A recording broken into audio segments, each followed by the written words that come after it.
Where's my theme music at?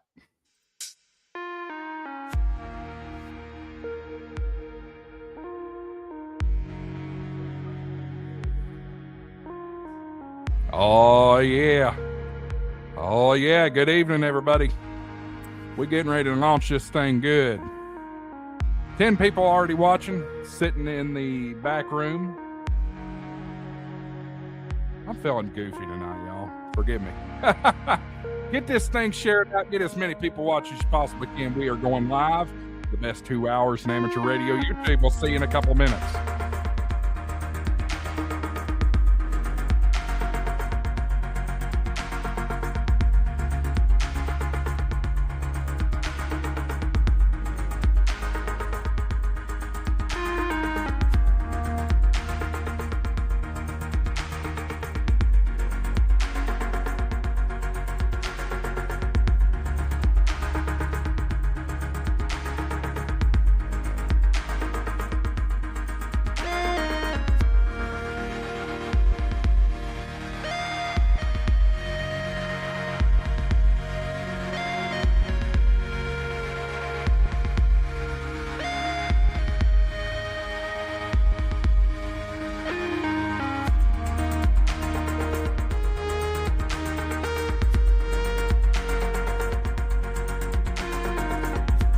Andy says in the chat, the best 2 hours. He's the fastest 2 hours. I'm the best 2 hours.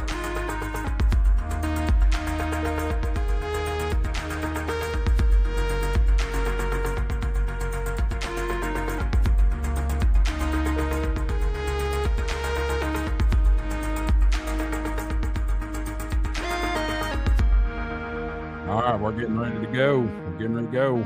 We're going to have an argument on air tonight. I can already tell. He begs to differ. We'll see about that. Who knows? Maybe we'll put up a poll. Again, we're coming up here, guys. Appreciate everybody tuning in. Maybe a touch early. Ain't nothing going to hurt going a little early, is it? All right, y'all. Let's wind this thing down. And what do you say we light this candle, shall we?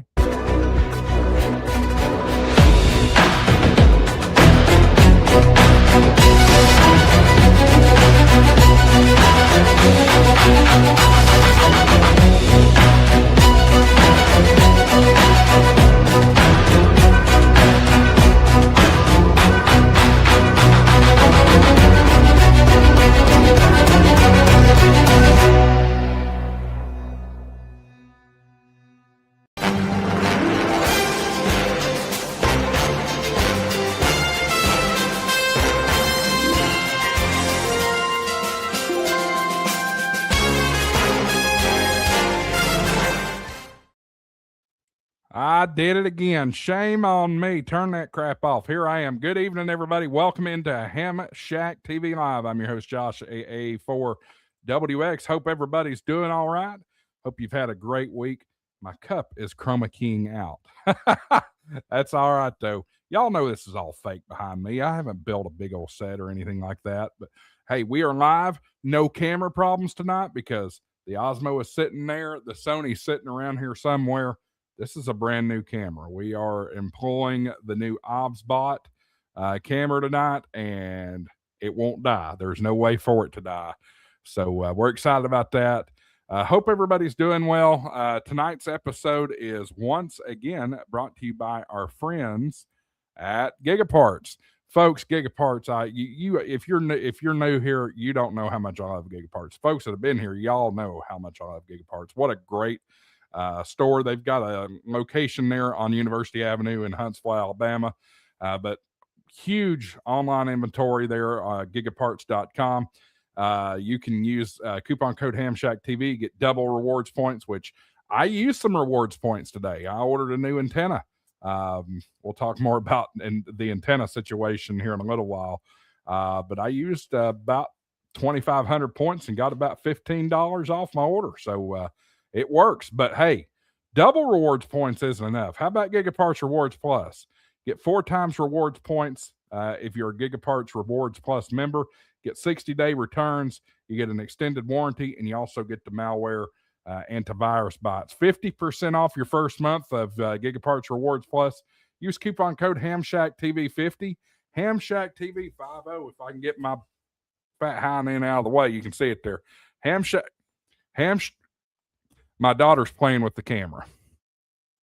That's fantastic. Give me a minute here. Let me straighten it out. Sorry. You don't need anything over here. Go somewhere else. Oh, mercy. I'm going to have to fix this. Get excited about a new camera and somebody comes in here and ruins it. But that's all right. Anyway, Gigaparts Rewards Plus. Check them out. HamShackTV50 for 50% off Rewards Plus, and HamShackTV for double rewards points. Anyway, there we go. Now we're getting motivated back into the right place. So cool. Anyway, let's bring in the gang. Let's see what everybody's up to. Hillbilly Dave, Andy, Marvin, and back to Ham Shack TV for the first time in a long time. It's Nolan, N8 NCR. Hey. What's up, Hey, everybody? Nolan, what's going on? I was back previously, but I was just driving. I'm actually sitting in an office this time. Oh, that's right. You did Well, there come you in go. last week. I forgot. Well, Yeah, he was in last week. What's on the whiteboard behind you? Antenna calculations? I actually had to check because I haven't been in the office for probably 4 weeks. So this is a wiring schematic of my wife's food truck. So Oh, nice. There you go. Fantastic. What kind of a food truck? So it is a state-of-the-art mobile kitchen. She doesn't really have any specific. It's not a taco truck or a sub truck. She can really do anything out of it. So Wow, that's so cool. yeah, she actually built it from the ground up. Like we hired a company out of Texas. She designed the whole truck with them, and I got to have some say in it. So we integrated a digital menu board so she can change her menu literally at any second. She has a Toast POS system with a KDS and a printer, so the person that's at the window can send tickets back. It's 24 feet, so Yeah. being able to send that back, and That's then awesome. radio-wise, she has a Peplink LTE modem in there that works with her Toast system. So when there's an antenna up on top of the roof. When she gets to a venue where nobody else is able to take credit cards, she's actually able to take credit cards because she's got an antenna. Cool. We're already in the weeds here, Josh. Sorry, but I just think I find it hilarious that it's like, yeah, my wife has a food truck and we built it this way. Now, radio wise, you only find that with a food truck owner who has a ham for a husband, I suppose. Are we on HamShack TV or are we on World Radio League? Well, I was gonna say you guys can keep talking and playing because I was actually connecting my Flex Radio to World Radio League. World Radio League, David. And so Josh already said it was the best 2 hours in ham radio, so I guess that means it's got to be a World Radio League show. Oh no, it's HamShack TV then. The best. This is the best 2 hours. That's the fastest 2 hours. Well, fastest implies best. You have to make that deduction. Speaking of World Radio League, I want to start something. Oh my Lord, this is funny. Eric KD2HWD says, "Why does Andy sound like Pastor Jeff on Young Sheldon?" I've never had that insult thrown at me before. I can see it though. I can see it. Hey, no. In all seriousness, I do want to talk about World Radio League because some big news came down last week. Why don't you tell us about the desktop app and the big change that came to that? I wasn't sure which big news you were talking about. We've had so many lately. Well, if there's more that I don't know about, tell us. Yeah. So you put the video out on the command center. So that was one of the other big ones.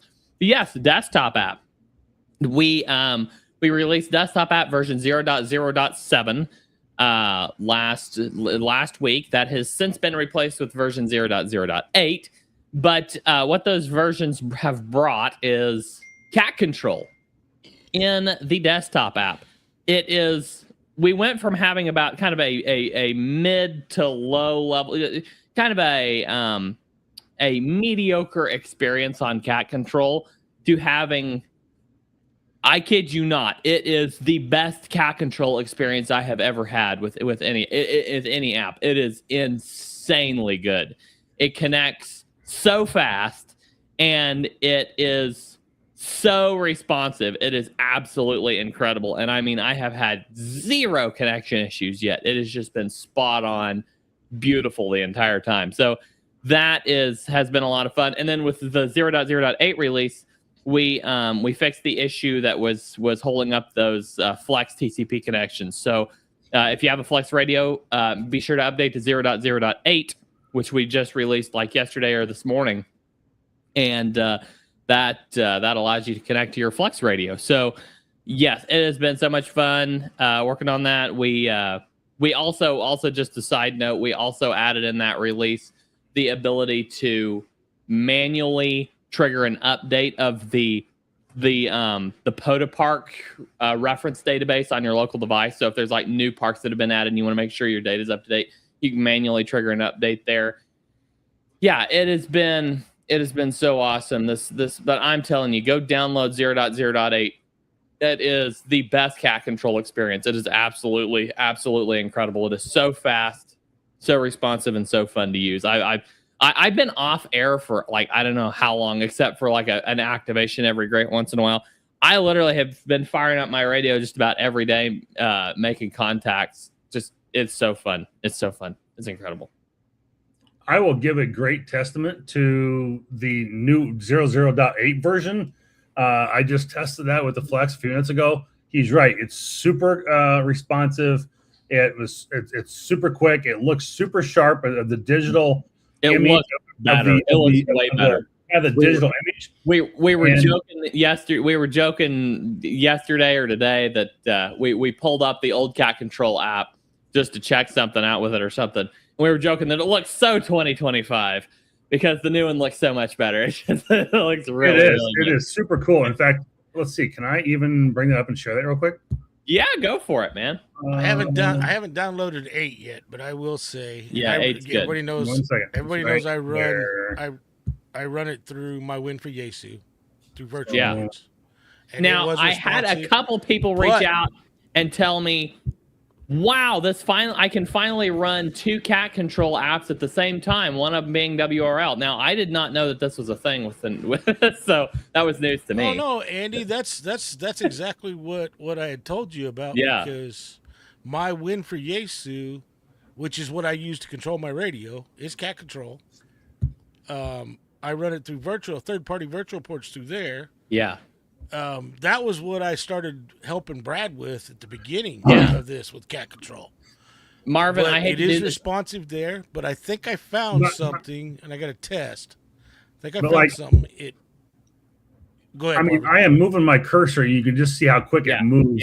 Yeah, absolutely. I mean, you want to put that in dark mode? I think everybody would be happier. That's what I've found on live streams.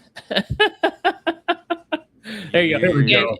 And if you have like a local radio connected that's not connected over TCP, that's like connected directly to the radio, choose your radio model. That signal strength meter is so responsive and fast on like a local radio connection. It's not TCP. It is so fast and responsive. It is really cool.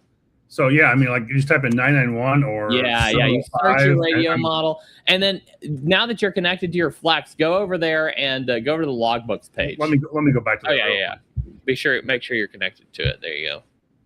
Look how quick that connects. Yes, it's just instantaneous. Go to your logbook. Go to your logbooks. Go open a logbook up. Now look at that down there. There's your cat control connection notification down there at the bottom too. Yeah. So it lets and you then know. You see the frequency right here as well, right away. Yep.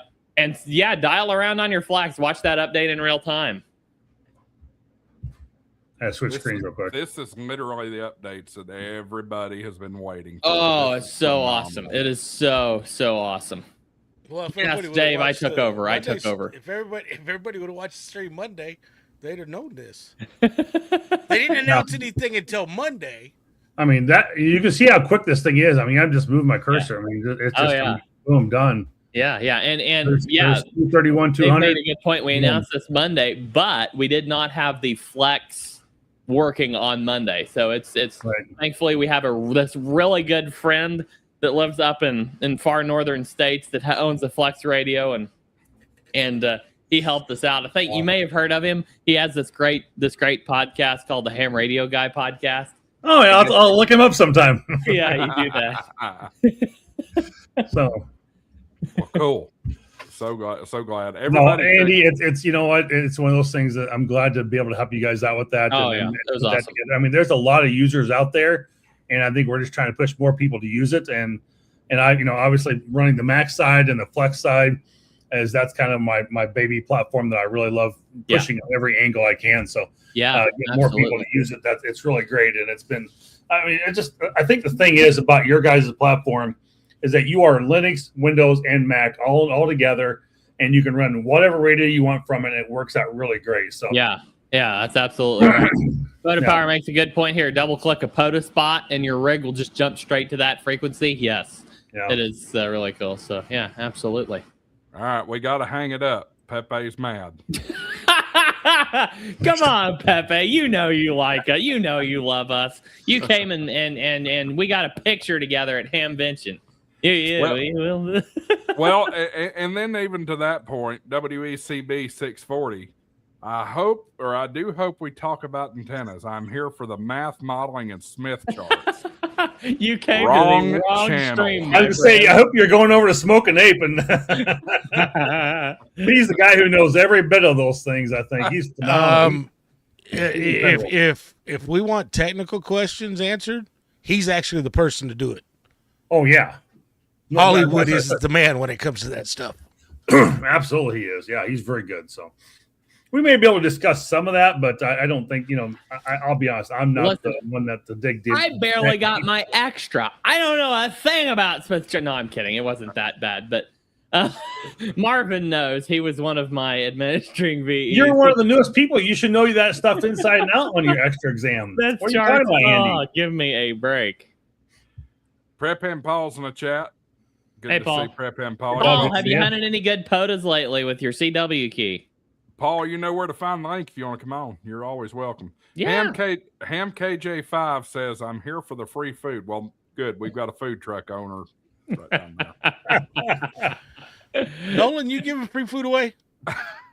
It's not free, but she's actually available tonight until about 8:30 at Bull City Brewery in State College, Pennsylvania. So go and check her out. Go check her out. There you go. Eric continues on here. I'm here to hear Pastor Jeff dispute the Big Bang Theory. Levi says he's not at work, unfortunately, but he's down and out, have the flu and viral sinus infection. Oh man! So much for closing out the store, Levi. Yeah. What a way to... I feel for you. I was down the last 2 days with some upper respiratory stuff. So it's nasty stuff. Never any congestion or anything like that. I just felt like straight up garbage, and that's what the doctor said I had. I had one idiot doctor on telehealth. It was just a phone call. It wasn't even a video conference. And she's like, "You've got the flu." No, I don't. Yeah, you do. Okay, thanks. I'll send you some Tamiflu. I didn't even go pick up the Tamiflu. I just went to the walk-in clinic and said, "All right, tell me for real what I got." That's funny. So anyway, antennas.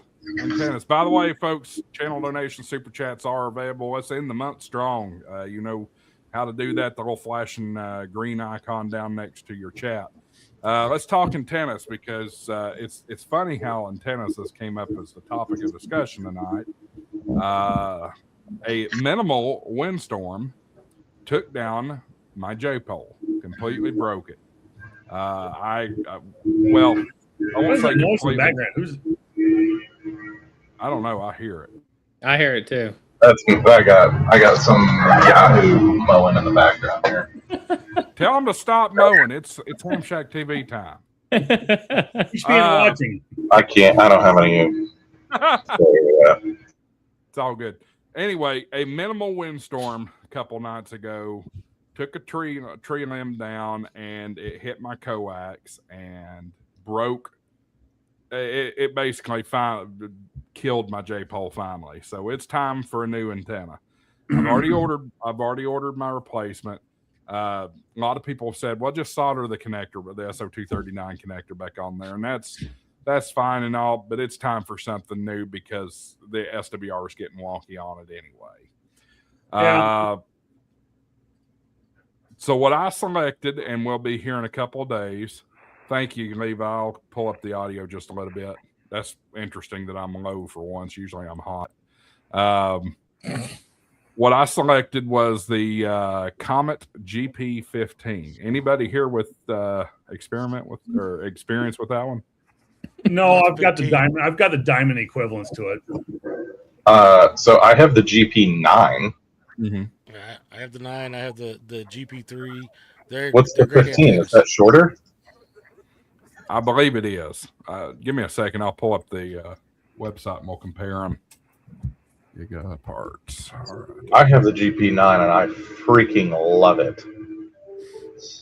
It looks like it's about 10 foot tall, so it's probably pretty equivalent to the. Let's see what it say it is. Oh, it's 18. It's not equivalent to the 9 because 9's 17 foot.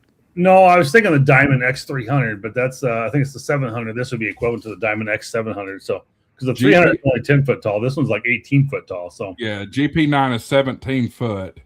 You get 1.5 to 1 or less of VSWR, 8.5 dBi gain on 2 meters, and 11.9 dB gain on 440. So that's really, really nice. It's a little more money than I wanted to spend. So 18 foot tall, whereas what did I buy? GP15? I forgot what it is already. Better price point. Still get, and this does 6 meters too. It's got 3 dBi gain on 6 meters, 6.2 dBi gain on 2 meters, and 8.6 dBi gain on the 70 centimeter band. Still with 1.5 to 1 SWR. But this one's almost 8 foot long. Yeah, so that's the equivalent to kind of the Diamond X300, which is about 10 feet. So, yeah. So there is a very specific video on YouTube that I watched to assemble mine, and I'm glad I did, because there's a lot of people a lot smarter than me who have been using these antennas a lot longer than I have, and they specifically stated to use a good 3M tape, followed by, so you wrap it once, so at the connections where the antenna connects together. Yep. Wrap it once with a good 3M electrical tape. Wrap it. I'm sorry, it sounded like somebody just went warp speed. It did. Oh yeah, It had a warp speed we got a sound. main road back here, and they fly through here. I didn't realize my microphone was that good. So wrap it once with 3M electrical tape. Wrap it again with Temflex, and then because the Temflex doesn't do UV, wrap it again with 3M electrical tape. Yeah, see, I wrap mine with 3M electrical tape, and then I use an amalgamating tape to wrap it over the top of that to seal it. Yeah, that's the Temflex, but the Temflex isn't good with UV, so they say to put another layer of electrical tape over it because the electrical tape is really good resisting UV. Now we know that hams love to spend money, but if you don't have a ton of money to spend on a 2 meter antenna yet, just wait. I'll be talking about one here in just a little bit that is awesome. That costs like pennies on the dollar. It's really, really cheap. Well, and that's the one thing that the J-pole is known for, the affordability of it. It costs, well, it doesn't cost nothing, but very little to make one of those. Yeah. You got to know what you're doing though, and the other thing is the price of copper is not the cheapest. So yeah. Anyway, yeah. Thoughts? Absolutely. Other thoughts from anybody else? I was just looking something up real quick. Was speaking of the J pole, is Michael KB9 VBR builds those, and he sells them for looks like around 2 meter, anywhere from $45 to $50 for a 2 meter J pole antenna. It looks like that's a low power FM one, but yeah, I mean, he's got a different variety of them that he sells out there. If someone is looking for just a simple J pole copper pipe antenna, they're not bad. But KB9 VBR is probably one of the few people I know that builds one of the best J poles out there. If you want the J pole antenna, I personally don't think they're that great on SWR and all that, but and usually your power is pretty limited, about 50 watts or so on. I don't know, maybe you get a little bit more out of it. I've used one. I don't know, my first probably 2 or 3 years of being an amateur radio operator, kind of outside, I had them mounted to a chimney for a while, but beyond that, I've never really used one. I've always went to like a diamond or, common type of antenna like Josh got there. So, yeah. I hear a ton of people raving about J poles. People really like those because they're cheap and easy. I just posted a link to a video in the chat here by Randy K7AGE. The video came out about 12 years ago.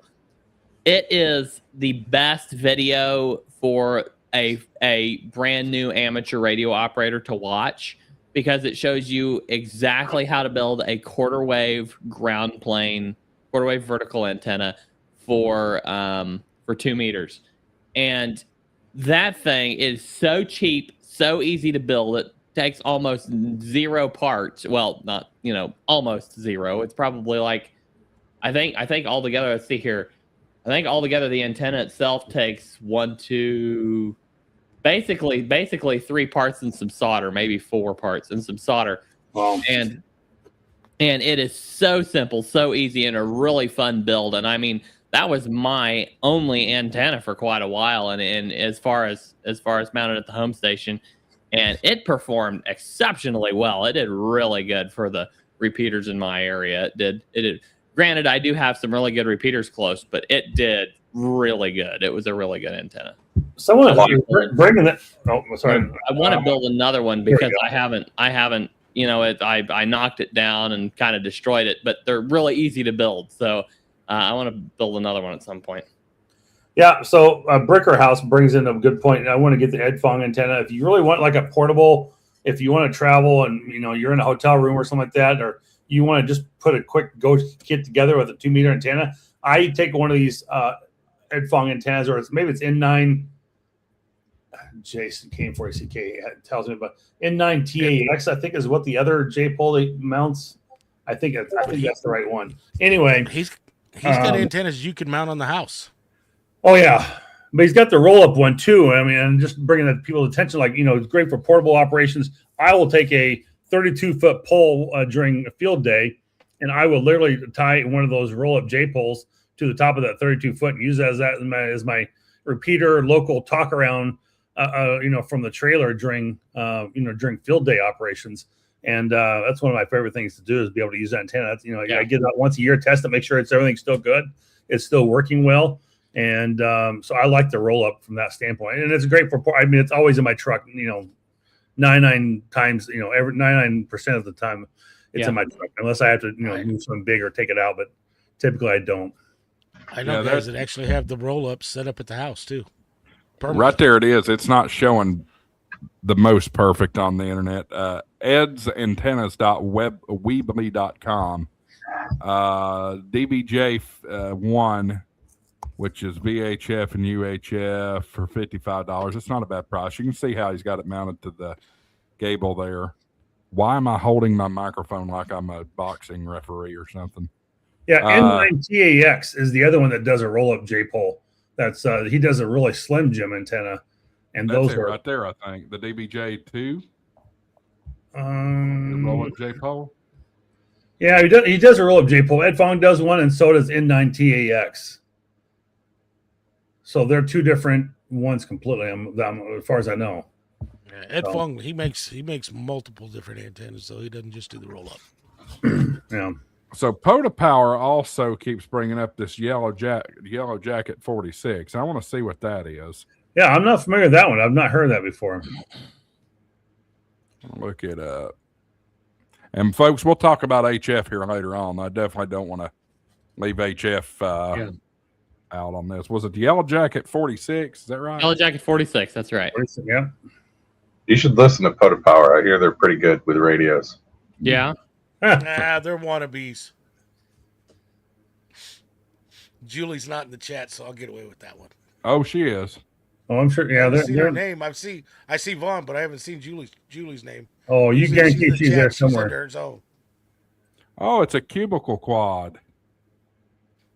You got it. Except I can't access it because it's members only. Oh, There it is. I found it. Oh yeah, I've buddy You of don't mine. have it pulled up on the stream there, Josh. There you go. Let's see if we can get. oh, look at that one. Yeah, my buddy Greg has one of these, and we use it for we use it for Tennessee QSO party and different things. Is that Cool. Oh, and is there that- she is. so? It has a vertical or horizontal polarization all built into the same one at the same time, but it's very directional, obviously. Yeah, they work great though. I mean, they work phenomenal. Wow.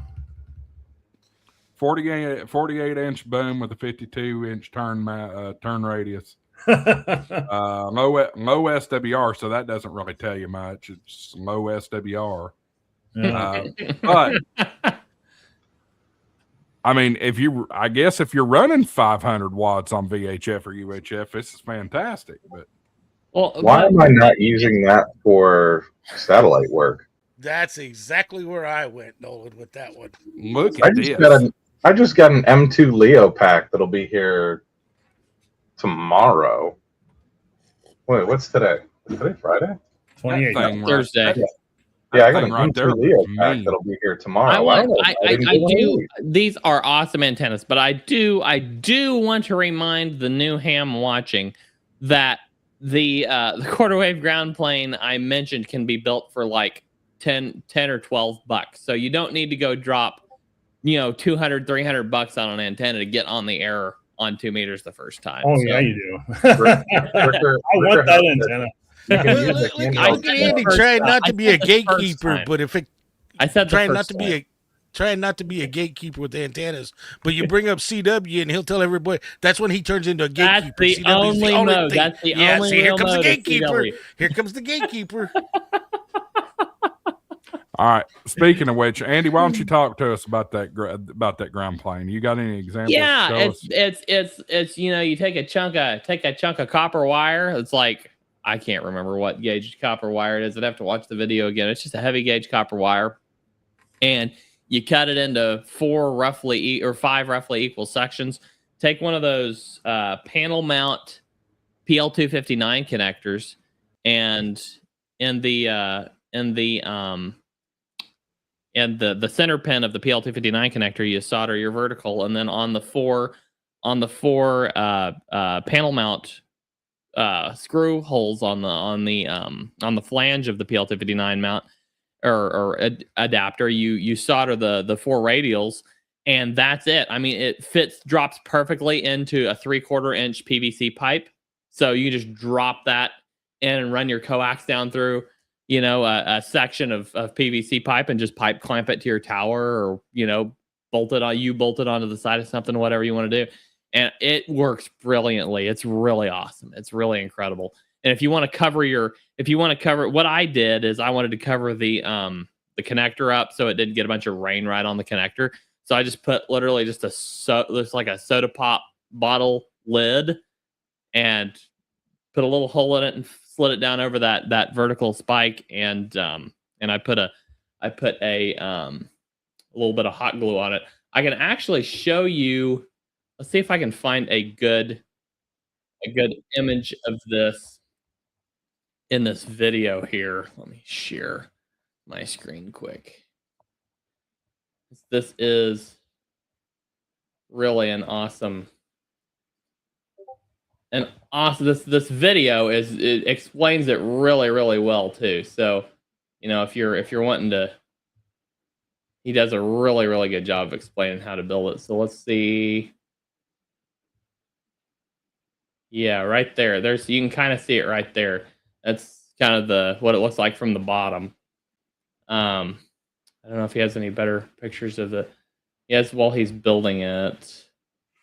Anyway, yeah, it's just a super cool antenna. It's really, really, really fun build for like a new ham just wanting to get hands on and build something. It's a really fun build. So I highly recommend going and watching that video at some point.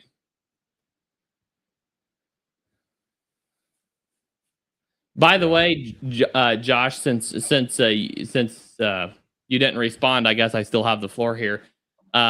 We'll wait till I'll wait till Marvin gets back on that one because it kind of involves him. Yep. Pepe had a question a minute ago, and we didn't get to it. My lot is only 65 foot by 55 foot, and my house is situated in the center, covering 70% of the lot. Why does this feel like a word problem for math? What antenna for the 80 meter band would you recommend? Go ahead, Dave. 80 meter sky loop. Or dipole. Yeah, Dipole. Conflicting opinion here. An 80 meter dipole. Either one. All right. Come on. Story time. Everybody sit down. Nolan, you go with your theory first, and then we'll talk to Dave about his. So approximately a long time ago, Nolan, as a newly licensed ham, thought that and now I'm not going to bash on Buddy Pole, but I'm going to bash on Buddy Pole in a very specific way, and then I'll say why. I wanted Buddy Pole so bad. Brand new licensed general. I was getting on HF. I had a radio, brand new KX3. We were going to get on HF. We were going to make a ton of contacts, and I wanted Buddy Pole so bad. So I went to my club, and one of the guys at the club had a Buddy Pole. And I said, hey, I want to buy one. Can I borrow it and, try it out? And I'm going to buy a Buddy Pole this week. And he goes, here, have it. So I took it home to my house, and I was in a single story ranch, and I set it up inside in my living room, hooked it up to the radio, and I have this Buddy Pole inside in the living room, all set up, all strung out. And I tried for 6 hours to get a contact.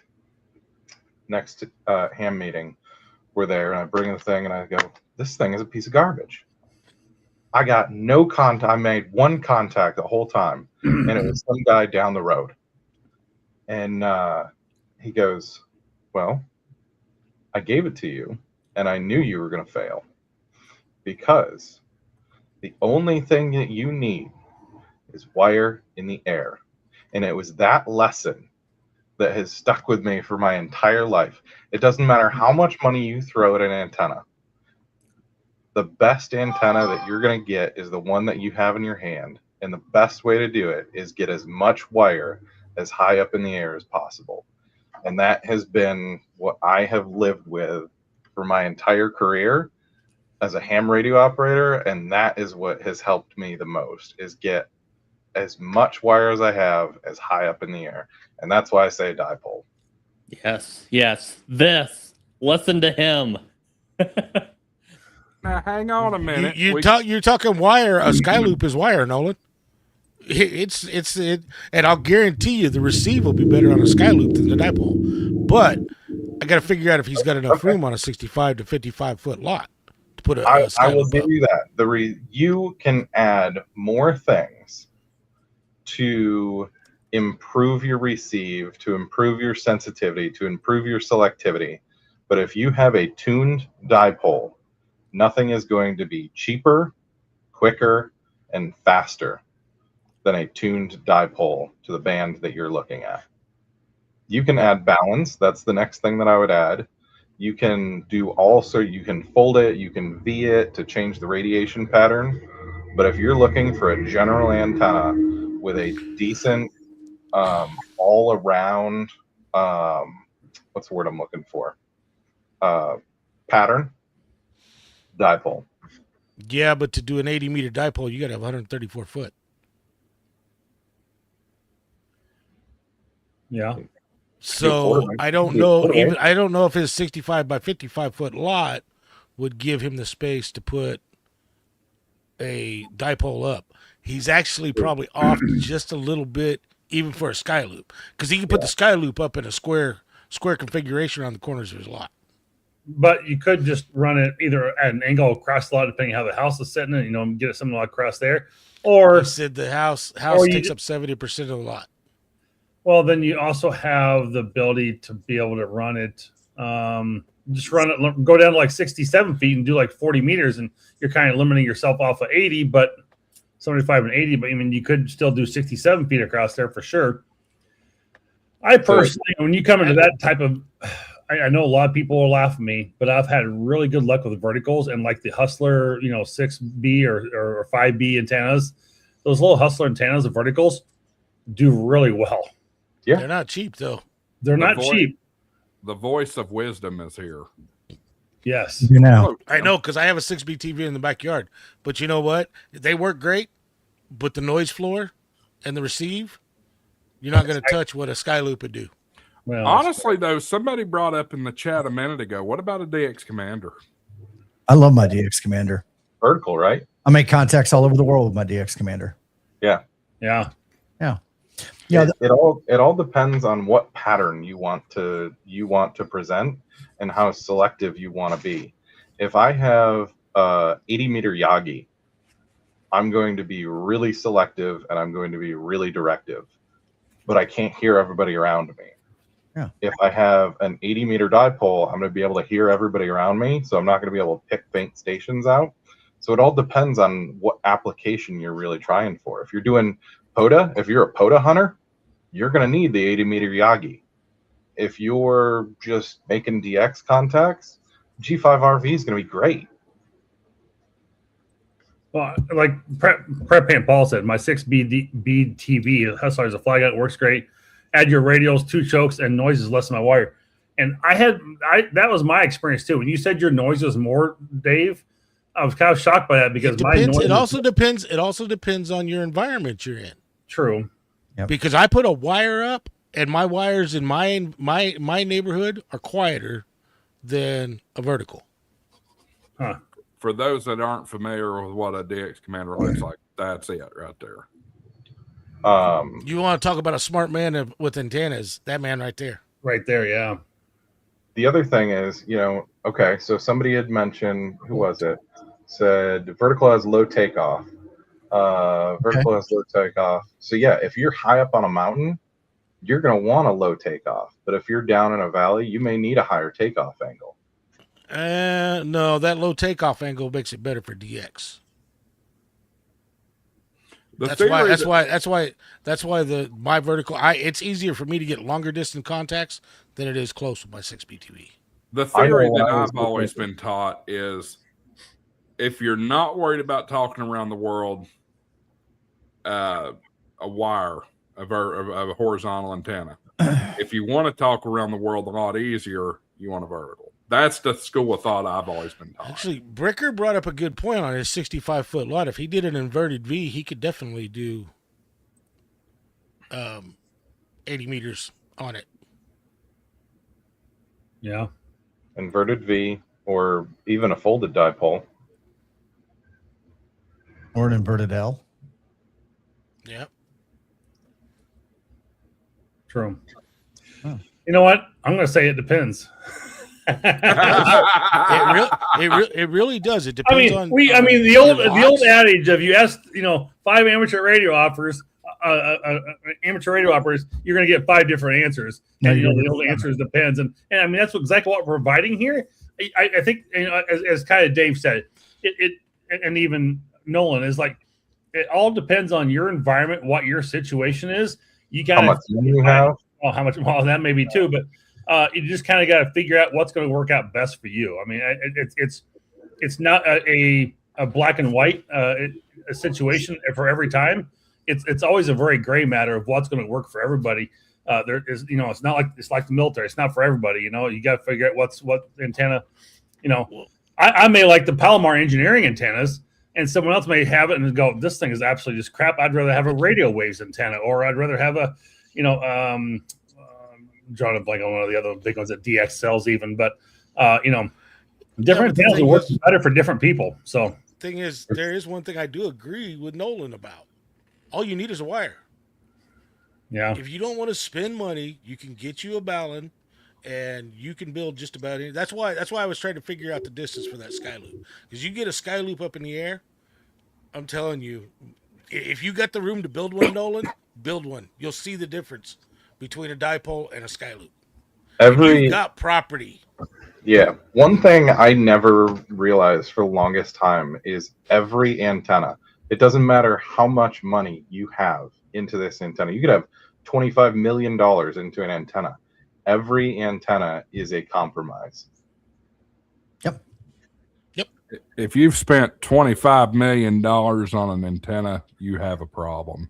It's still a compromise. What was that video you made last week, Marvin? A million antennas before? You might be an amateur radio operator. You spent $25 million on an antenna and still can't talk.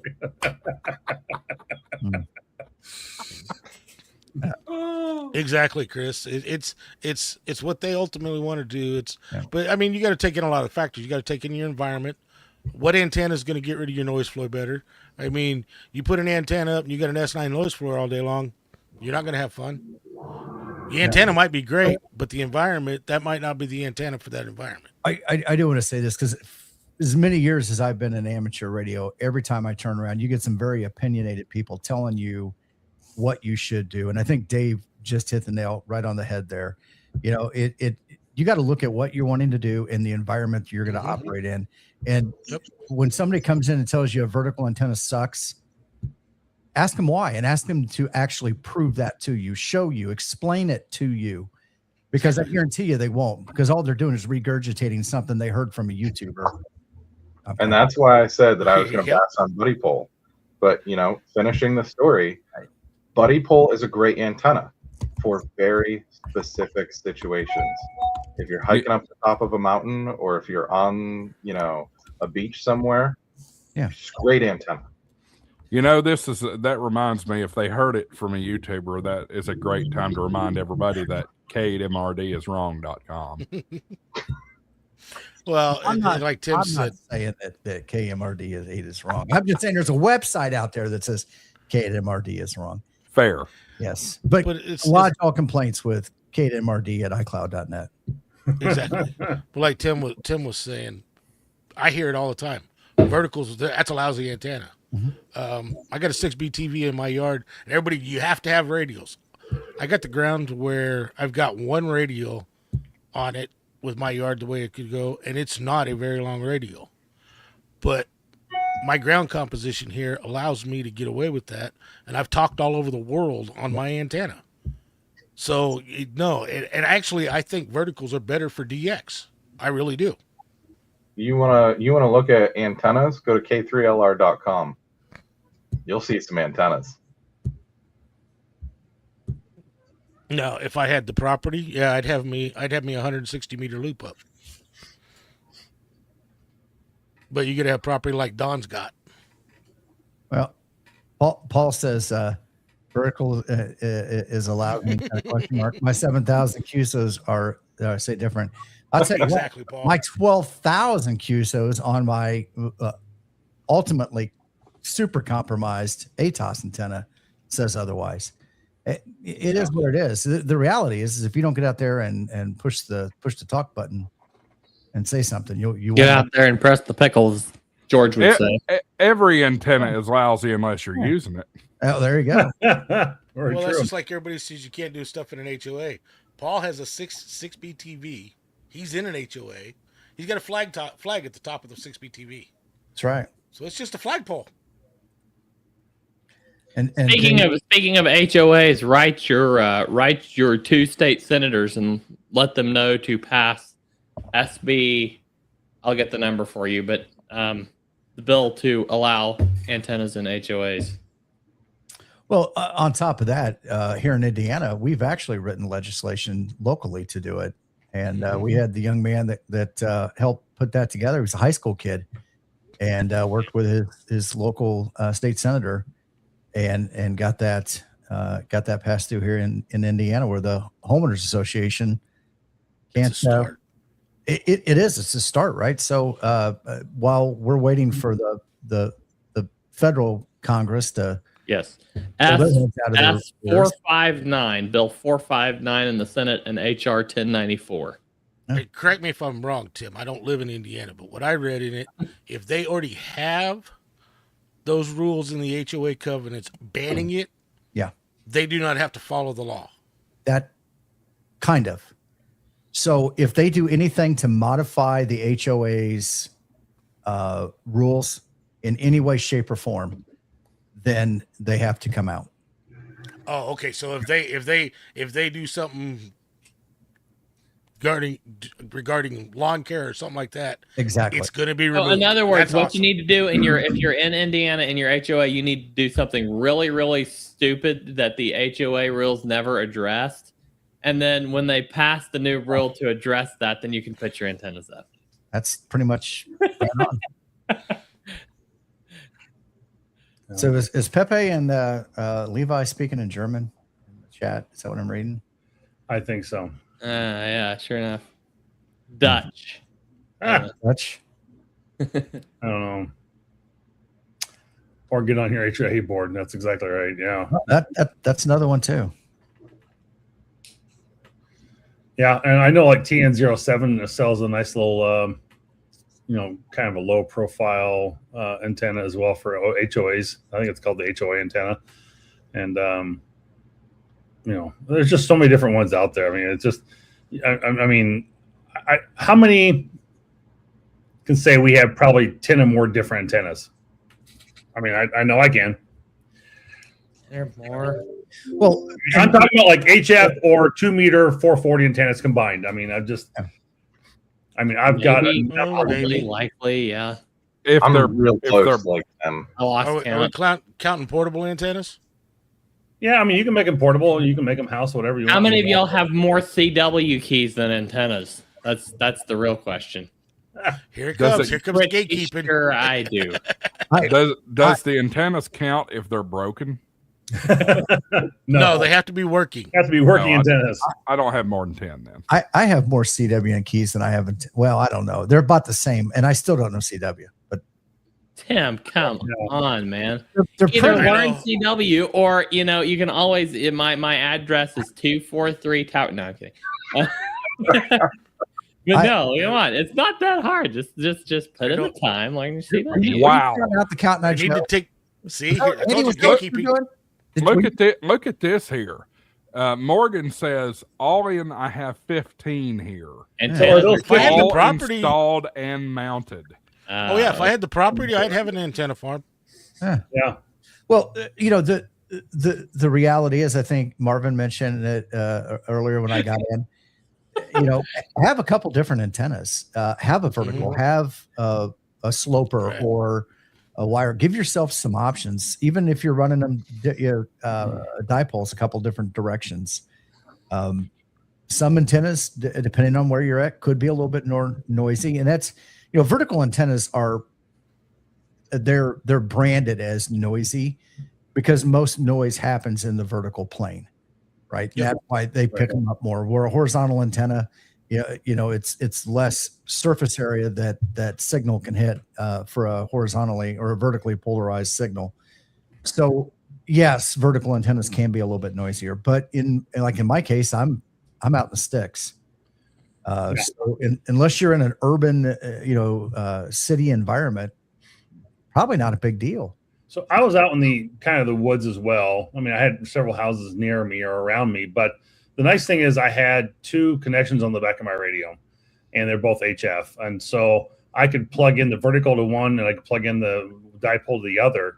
And sometimes I would go, okay, I'm not picking it up so good on the dipole. Let me switch over to the vertical and go, oh, well, that's really impressive. That I can hear much better here on this station.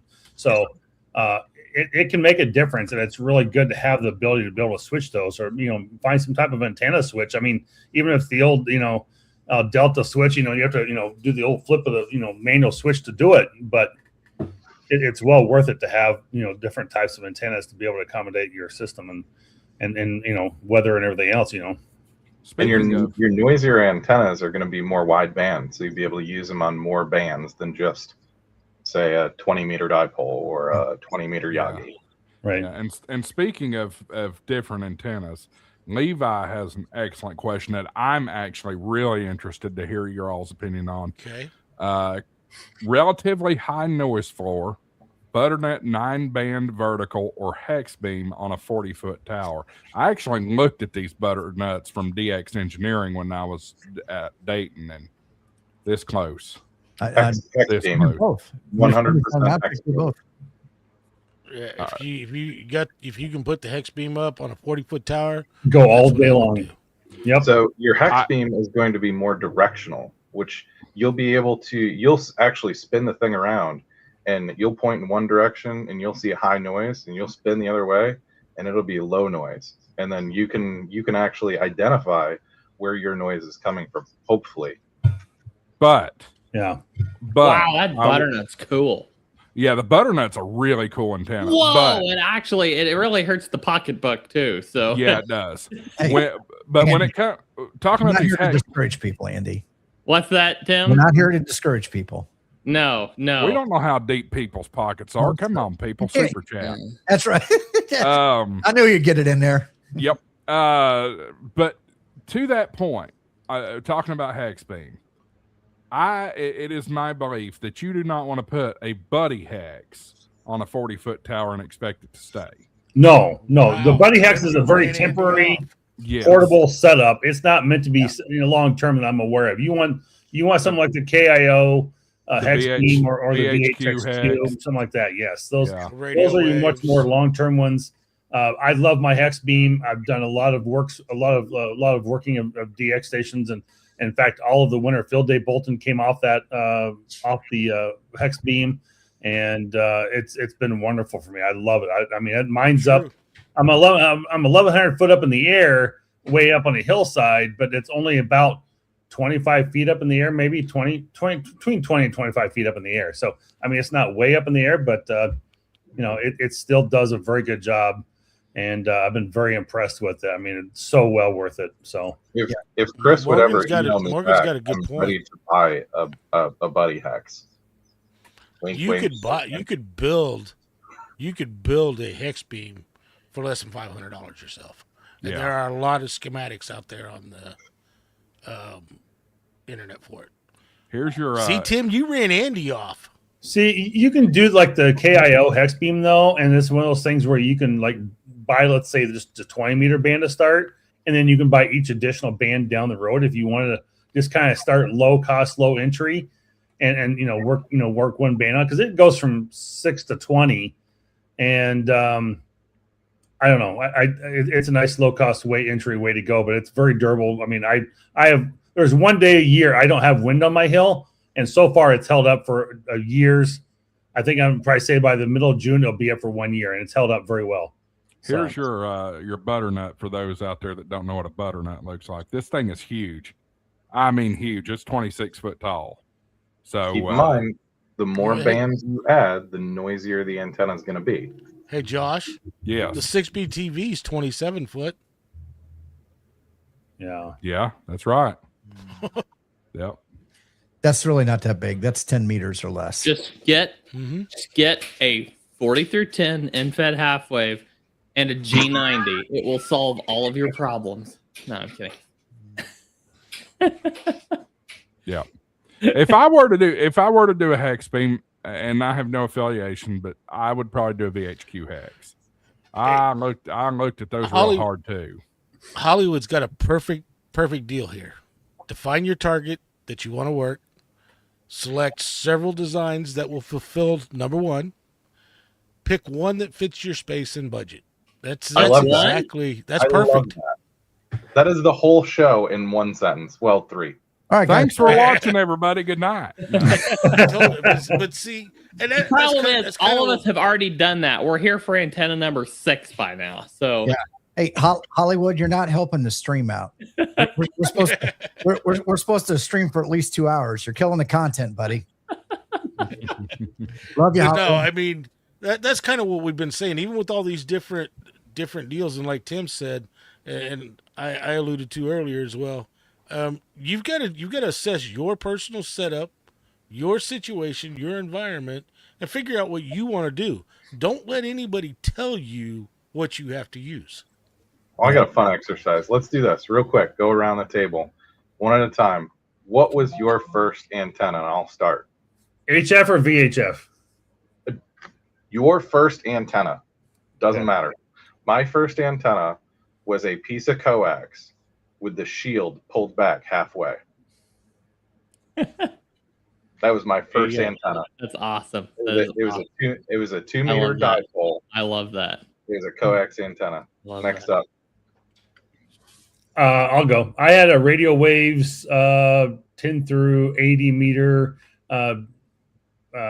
antenna that was going from a tree between two trees in my backyard, and that was really kind of the first HF antenna I had. The first VHF was a small vertical that we had put up on top of a chimney, and we had the old chimney mount connected to it. So that was my first VHF we had way back in the late 90s. But in about 2018, I had my first HF, and that was just strung between two trees. It was a Radio Waves brand.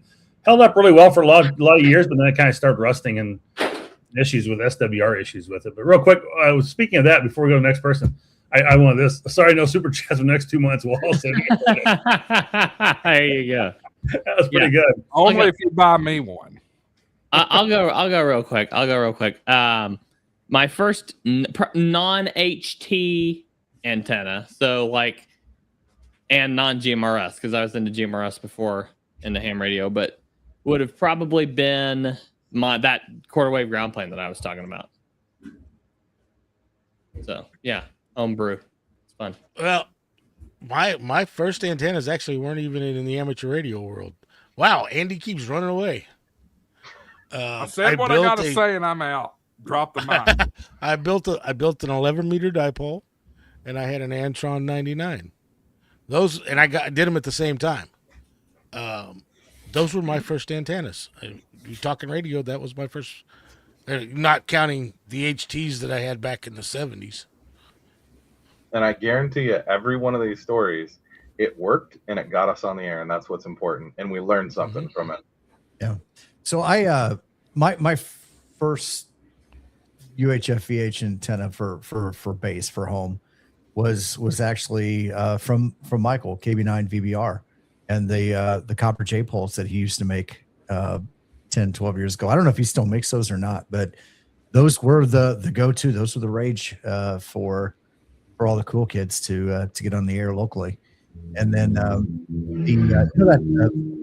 4-wave antenna that there has been popping up was some of the POTA operators at probably since Huntsville, Orlando. You guys the one that's supposed to replace the Chelegans. I don't know about that. So that's a. I'm hearing you can't get the Chelegans anymore. Is why they started doing that. Eagle One. Right. The Eagle One. Right. Yeah. So Eagle One is essentially it's a clone of the Eagle One. And the gentleman who made the Eagle One passed away, I don't know, a decade ago or so. I had my first one was an Eagle One. And my first contact out of the box was to rush on that thing. And it was just stuck in the backyard on a TV tripod. And the tripod was hammered into the ground with some grounding rods. So nothing fancy. And it really all that was a 30-foot wire. And now the Curtis, they're making called 4-wave. It's kind of remaking. They're making the new Eagle One now, basically. Yes, that's what he was just talking about. Yep. Oh yeah. So I know that after the gentleman passed away, somebody got involved. I don't know if it was a son or relative or somebody, and they made him for a while, and I think it just kind of died off. They didn't put the same maybe effort into it as the original gentleman did. And I mean, it's a great design. It's a basic design. It's easy to put on it. I'm seeing them doing it on in hitch receivers, so you can take those out and get them on the air fairly easily off the back of your SUV, pickup truck and everything. For me, it was a copper J pole, locally made. I don't remember the ham that did it. He's not active anymore.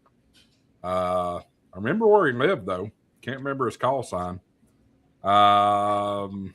Then I started playing around. Somebody gave me, I don't even remember what it was, but it was a 10-meter rig, and it looked like a CB rig. I don't even remember what it is. I don't have it anymore. But was it a Ranger? No, it wasn't or a Ranger. An RCI? Might have been an RCI. RCI 2950, I'll bet. Let me look at it and I'll tell you.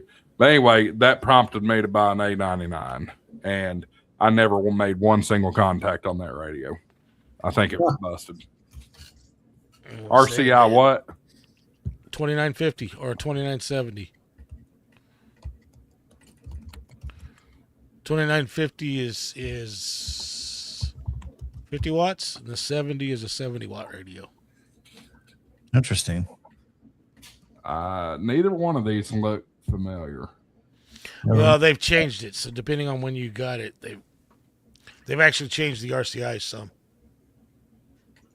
Hey guys, I gotta run. I might be back in a little bit. We'll be here. Nolan. I will say my actual first VHF antenna was the same thing Andy did. I built my own quarter wave, but I used acetylene welding rod for my elements. Interesting. Well, what have you done, Marvin? Have I inspired you to put up your green screen and make a virtual set? I had one. I used that my last background for my podcast, and this is actually probably the new background I'll be using in the future. So it's pretty cool. When you find a place and get settled forever, you just ought to build that out. I know. I really like it. That's pretty cool. I thought it came out really well. That is sharp. Yeah.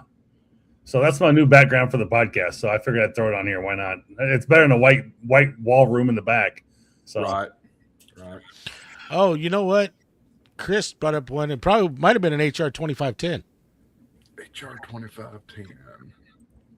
I know when I hear it, I'll know it.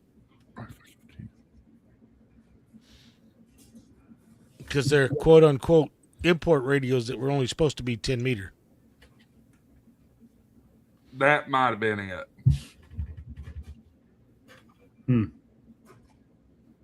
That might have been it. I never made a contact on it, so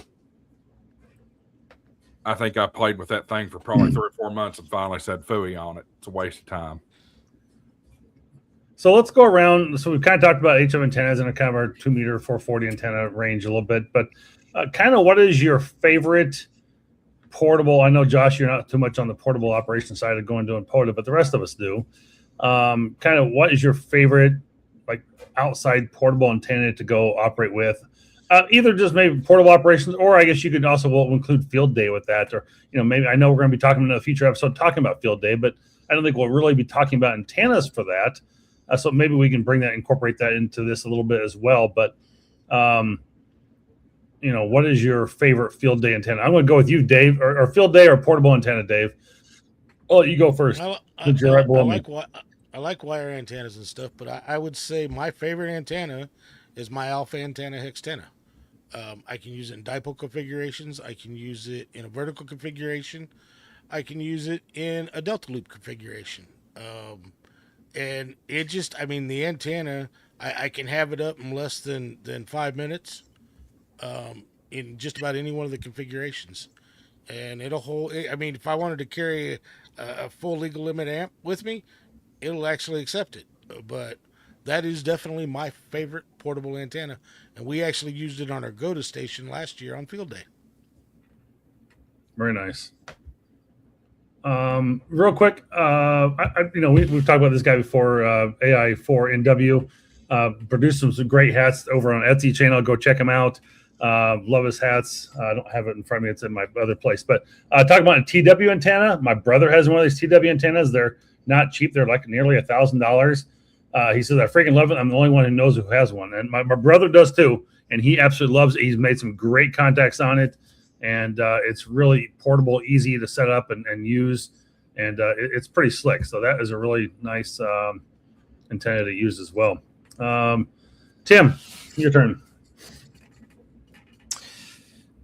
I like all kinds of antennas. I think the two that I favor the most is any one of the infed 40 meter infed half waves. I've got multiples from different manufacturers. I like them all. Spool antenna has been good to use. I've had some great contacts out of that. I also like the Chelegans JPC12. I've been using that for 2 or 3 years now. And that's one I just basically, it's 20 and 40 meters. 10, 20, and 40 are the 3 bands that I use primarily. But I can get that thing plucked in the ground and radials out and be on the air in less than 5 minutes.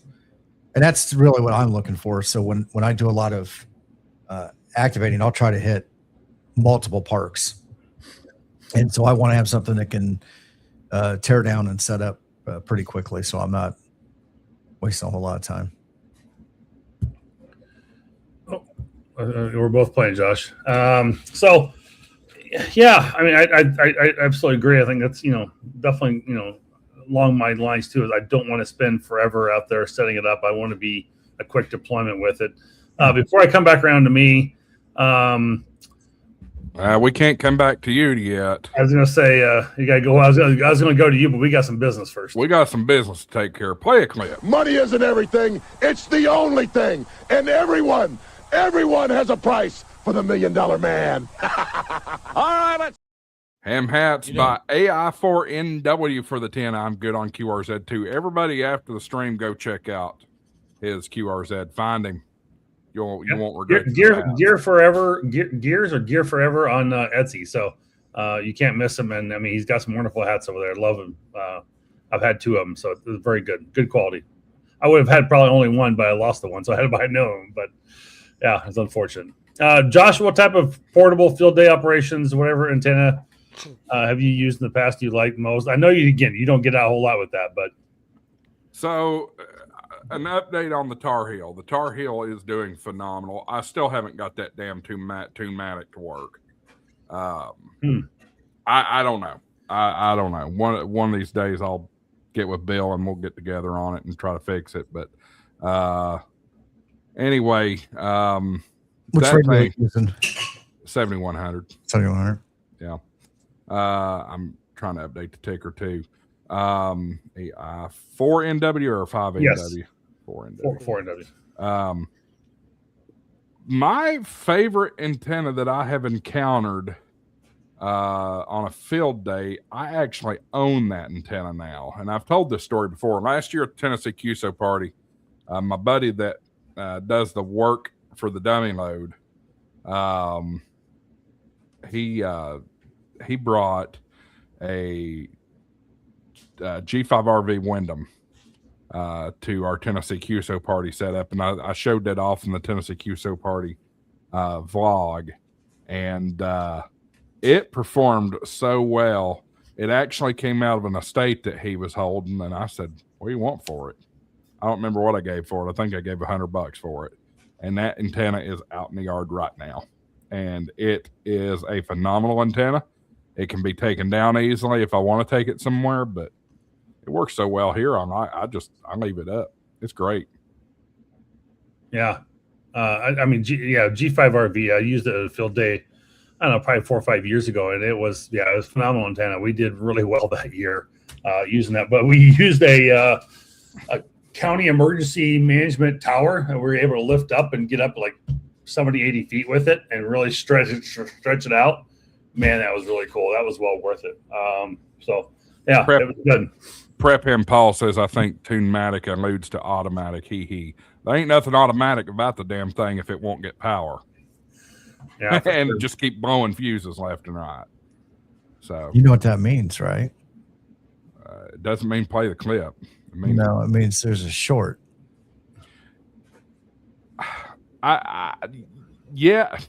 No, Yes. that's exactly what it means. I mean, yeah, it makes sense electronics. that That's what they taught me. it makes sense that it's a short. Absolutely. I don't disagree with you. It's where's the short? Well, that's where I'm really confused because the controller that comes with the Tar Heel works fine. The way I've got it plugged in and everything like that. The Tunematic does not, and it blows fuses. And what's really confusing about that is after I took it backwards? Back. Well, after I know it's not that. I took it back to the table over there, JT Communications, I think, who was running that table. And he was puzzled. So he gave me another one, and before he let me walk away with it, he hooked it up to test it to make sure it received power. And it did. As soon as I take it out of the truck, boom, blows another one. I don't get it. If it would make sense. Well, okay. So what size fuse does it blow? It's the one that's in line that comes with it. It's the 3.15 amp or something like that. Yeah, but you stuck a 5, a 10 in there. You blew them all. Yeah, I've tried different ones, and it just blows every one of them. And it's immediate. Immediate. But it doesn't blow the fuse for the controller that comes with the Tar Heel. Now, how are you directly to your battery? No, I'm not running directly battery for something like that. I've got it hooked up to a cigarette lighter adapter. And it doesn't blow the fuse in the adapter either. So I wonder if you can just hook it up to like a 20 amp hour battery and see if it works. And leave your truck out of it completely and see if that does it. That's what I do. Because I haven't even thought about that. If you're plugging that to a cigarette lighter, it might that deal might not be given enough that it's thinking something's wrong, so it's sending a surge to pop the fuse. Yeah, go get your little 20 amp hour battery and try it and hook it up to that first, and see if that is and connect it all together and see if that works. And if that works, then you're fine. But then you need to find another power source besides the cigarette lighter. I mean, if it's only a 3 amp fuse, a cigarette lighter should power it, no problem. Allegedly. Yes. I mean, it's not like I'm running the 7100 off of a cigarette lighter. I know better than that. But yeah, so go connect to the battery power source and see what happens. Yep.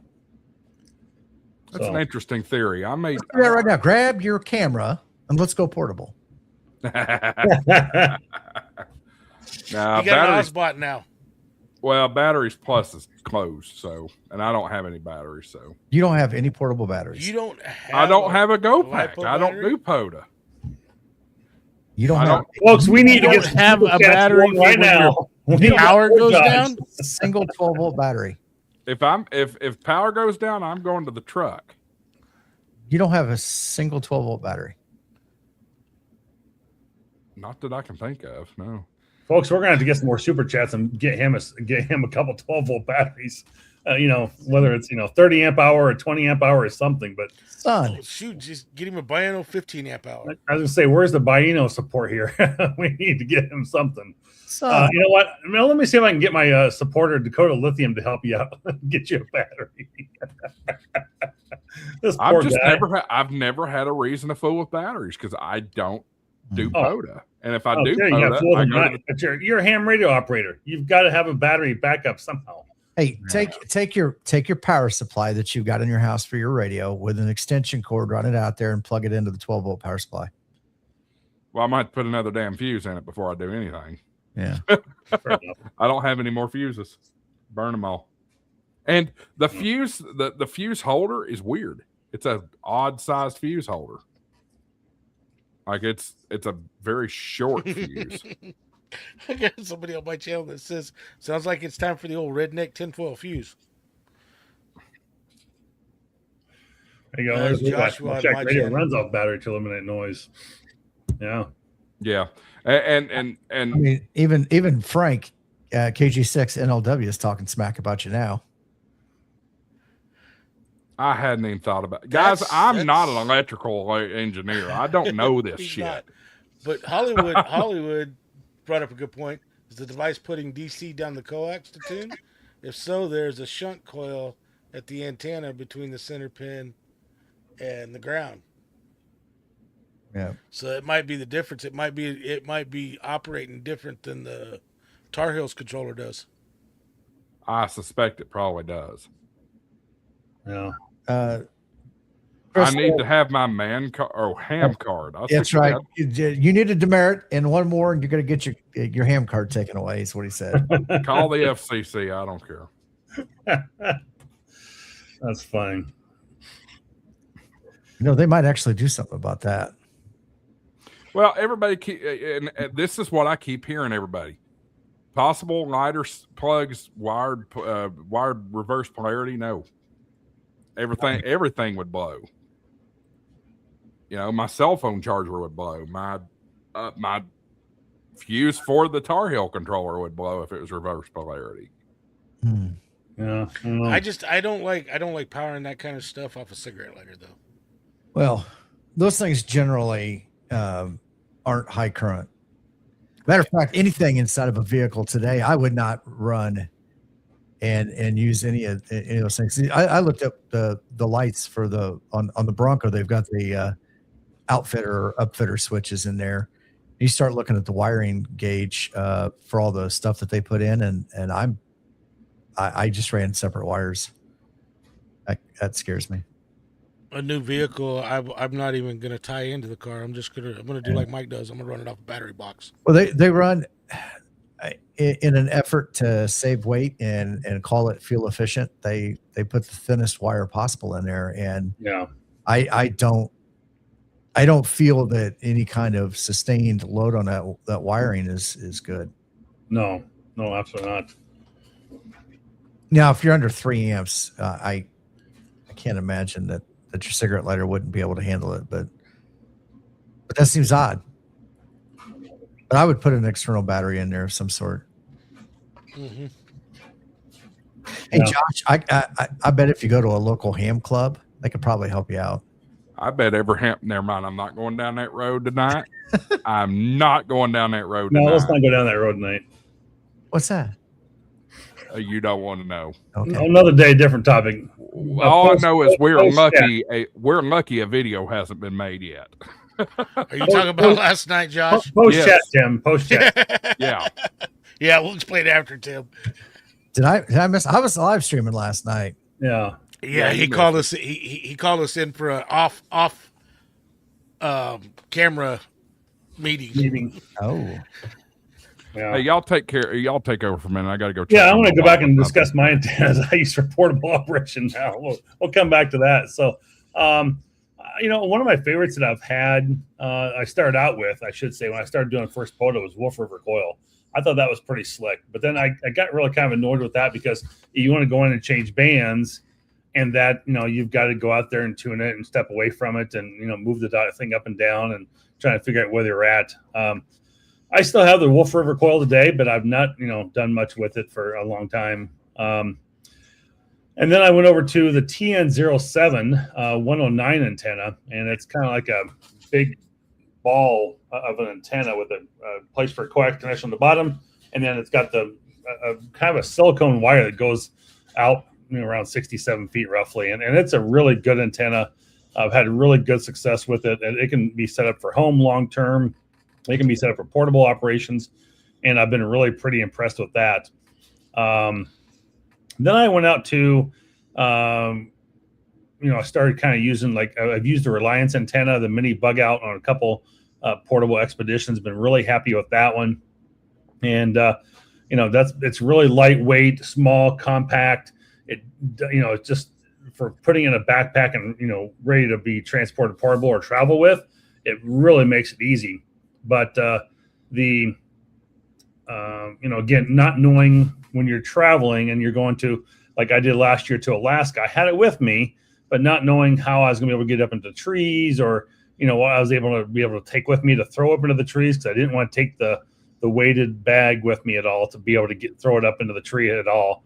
I wasn't sure how high I was going to be able to get it. I didn't really necessarily have my portable mast with me at that one. So I spent a little bit of money and went out and bought the Chameleon mini hybrid vertical antenna, and I used that last year on my Alaska expedition and for my POTA expedition there, and that was really good. I've had really good luck with it.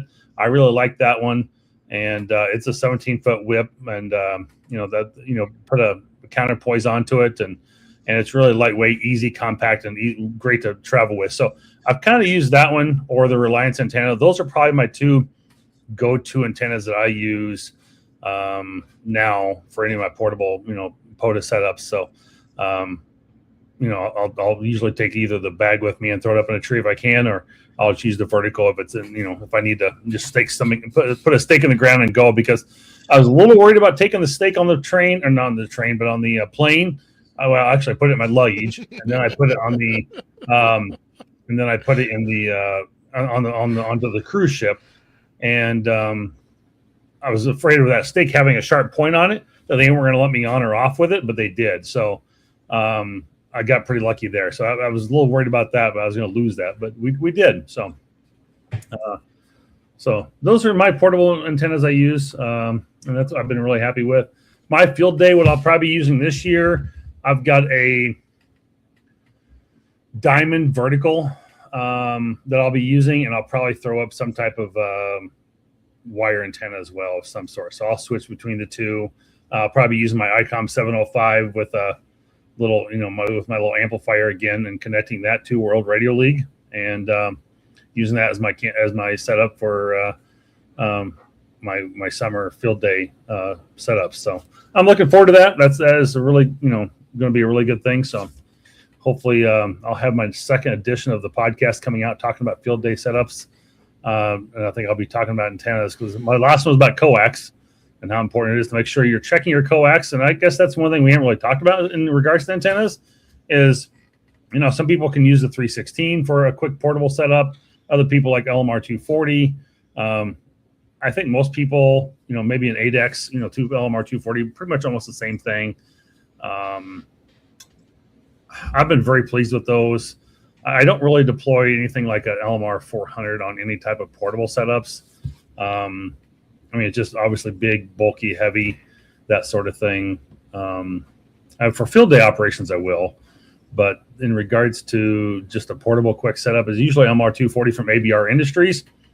Use code W0MET10 to save yourself 10% when buying. I can't help it. I'm on Josh's channel. I got to push it a little bit, But no, I've really been, my last to go. Josh probably muted me, or maybe Tim has control and did it, but no. Me and Tim have no control. Oh, so he's messing with me. So, because I'm not touching my keyboard either. But you mess with the bull, you get the horn. Oh, he's still listening. He hides, but he's still listening in the background. Did he hear that? Literally, the second I sit down, I hear use coupon code W0MET. I couldn't help it. It's ABR Industries, and I love them to death. They are so good to me. And if you need good coax people, really, they are good people to go to, and support small business, and they are really good. Every inch of cable I have, except for 80 feet of DX Engineering LMR 240 or 400, I think it's 80 feet of cable I have. That's DX Engineering. Everything else is all ABR Industries, from my 6-inch cable to 165 foot cable. So they're great people down there. But Dave and Tim, what do you guys use for your coax on portable operations or antennas? The finest stuff that I can buy from Amazon. Really? Coax is consumable, and I don't sweat it enough. My setups mostly are temporary, right? So I don't waste a whole lot of time. Really? Yeah. Because I will make the argument that I think it's really worth buying good coax, because it does get stepped on and gets beat on and gets chewed up a little bit and stuff through rocks and everything else that we may be going across a parking lot or driveway or something. Through field day operations or portable operations, throwing under your vehicle and trying to, stretch a cable somewhere, whatever you're doing with it. And I just think, having good connectors on it and having a good, durable outside cable I think is very important versus, buying a cheap piece of crap. But that's just my personal opinion. I mean, it's not, you're not right or wrong. I mean, I'm not saying it's bad. I'm kind of surprised you don't think coax is a little bit more. Well, like I said, it's my antenna setups are in and out. Okay. And so to me, coax and wire is consumable. So it's kind of I can spend $20 or $60 on something. And if I have to replace it 2 times, I'm still money ahead. Yeah. If here at the house, though, different story. Squeeze every bit of it. Oh, sure. Potapires got to get their money in there. That's good for them too. Absolutely. But, and I agree on good coax when you get up into VHF, UHF, and for sure. But the loss at HF, especially in the short runs of portable, what Tim's buying, I'll guarantee you. I hear him. I know what his radio sounds like. It's getting out fine. Now for me, I'm lucky. Steve Alpha Antenna gave me a 50-foot length of his coax at More Expo 3 years ago. And then actually, I think my ABR coax, my 25-foot run, I think there's something wrong with it. I've got to get it out and test it. But that's the 2 things I use for portable. I buy the best I can. It lasts forever in the closet. Very nice, bud. Very nice. Yeah, I mean, you definitely got to use it, but I've got some coax sitting in a container.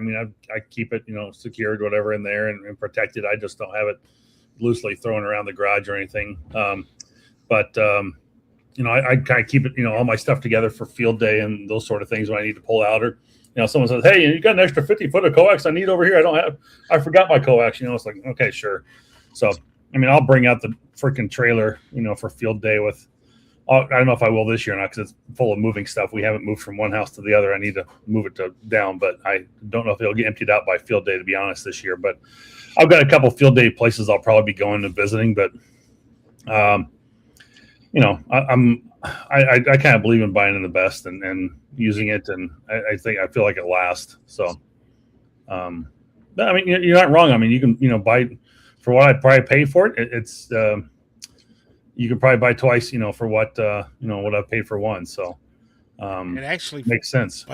My 6200 kit, I just want to get some 174 for it. Why not 316? 170. ABR's new 174. It doesn't have the memory 316 does. Oh, interesting. Plus, I haven't played with the 174 because I just don't want to go down that small. My 6200, I'm running QRP. What am I going to lose at 5 watts with 174? Well, yeah, if that's what you're doing, that's fine. That makes sense. I'm thinking that you're running, 50 to 100 watts. So, but if you're just running, 5 watts, yeah, that makes sense. But I don't know. I've always been a fan of the 316. I've got that for like the 705 to run out for a couple. I've got like a 25 or 35-foot run I use with that on when I was traveling last summer in Alaska. It's small, it's lightweight, easy, portable to travel with, which is one reason I liked it. And I'll probably take a little piece with me again this year too. The thing I don't like about the 316 is it's got memory in it, and I don't care who you buy it from. Right. It does. So, are you afraid it's gonna remember you? No, Tim. Tim, coming from the audio world, you know how I roll my cables over under. When you got cable with memory, it's almost impossible to roll it over under. Yeah. You lay it out in the sun and let it heat up. True. Right. Yeah. Yeah, that's interesting. I haven't heard anybody use this in quite a while, and that's old 213. So Prep Pulse is the LMR 400, which I use that. I've got the LMR 240 from ABR Industries and an RG8X, which is what the LMR 240 is kind of like. But I've not heard anybody use 213 in quite a while. But if it's I think the losses from compared to the 400 and some of the others, I don't think it's that significant, but I don't. And obviously, it's still being used and still out there a little bit, but I don't think it's that much. Again, not that much less. It's not that much of a more. Let's see, more of a loss than LMR 400. Yeah, I think it's right. So let's make sure I got my terminology and stating that right. But depends on the length of the run too. True. I've heard it spelled both ways. 100 foot or less. I'm not necessarily going to run LMR 400, even up in the VHF, UHF, and higher ranges. I'm going to go with what I would tell people. You're going to use HeliAx, so you're going to go over 100 feet, but not everybody can afford HeliAx. No. And I've ran LMR 400 up to 200 feet, no problem. Really? Yep. Okay. Not quite sure what we've got going here, but I'm going to put that one in timeout. That almost looks like a bot. Yeah, yeah. Oh, you said that highlighted Paul, and I thought you put Paul. I mean, Paul really is a bot. Like Paul said, 213. It's low loss and it's durable. Yeah, and it's not as stiff as 400. True. I've walked to the shower house with Paul. He's a bot. Okay. Yes, he's a bot. He's a bot. I don't really have an opinion on coax. I've heard, with my budget, I go with the Amazon stuff if I'm being real about it. But I hear a lot of good stuff, specifically from Jason, about M&P through Gigaparts. I don't know. I've not ever dealt with it. Now, Frank may be a bot. I see that in the chat. Yeah. Tim, Prep Hand Paul, I'd love to be able to see your access panel. I just ordered my second one from K7FP. Yeah. I don't think that's what he was referring to, but okay. Great way to save it, whether you knew it or not. Oh, gotcha. But yeah, that's where all my coax goes in and out of. So I'd be curious what your setup and interesting how that's going. I'm putting a antenna switch down at the tower, and I've got my two HeliX cables going in with in connectors, and then all the other coaxes and Ethernet cable going into the camera and everything. So it's going to be a packed box. It's going to be huge down there at the tower. But I'd love to see if you actually have a good picture and how that's set up on the outside. I'm kind of curious what you did, and so you put it in the Discord channel in the show prep if you want. And then Summit Radio, he said, then there's me using 316 from China. Hey, if it works, that's all that matters. Yeah, China, if it's outside, you might have to replace it sooner. But China. Frank talking to Bricker House. Italian isn't bougie. Italian is life. Get you an Italian today. Talking about Messi and Poloni for those that aren't fancy Italian. Do you know what? That's great coax, but their cost is to me. So I use the Amazon coax here at the house too. The only time I've ever had to replace any of that is that because I've added another antenna. I have yet to replace a piece of coax, and some of the stuff's been in the ground for over 10 years. Wow. I was gonna say, you got yours all direct burial, don't you? Yeah. That's interesting. And once again, if it breaks, it breaks. I mean, if I start wasting a lot of money on it, it'll be a different story. Right. But well, one place nobody's talked about their coax, and I actually like their coax. That's DX Engineering's. Yeah. Mm-hmm. Everybody's talked about ABR and Messi and Poloni. DX Engineering makes their coax, and they'll do custom coax for you too, just the same. I mean, you tell them you need 103 feet, they'll give you 103 feet. They actually have a coax builder on their website. They do have a coax builder on the website. Absolutely, that's great. So, and it actually works really slick. So, John said it, and I kind of agree. I mean, I like ABR coax, but I kind of agree. ABR's website is kind of confusing. They got a new one, I think. Then they just put up a new website. Yeah. Did they? I haven't been on it in a while. I haven't seen it yet. I mean, I was trying to grab some stuff on there when they had theirs down for a bit. So, but yeah, it looked like it was back up again. Good. And new. Well, what have we not covered so far, fellas? That's a good question. I'm just enjoying sitting here looking at. Well, it depends. Well, it's black now. That's weird. On my side, it shows Nolan's just in his chair. Yeah. Then when I put it on there, it's nothing but black. That's weird. I know you were talking about VHF antennas that you're getting earlier. I need to replace my GP9. Nothing wrong with my GP9, but I need to get me a GP93. So I can get my 1.2 gigs and my 9700 on the air.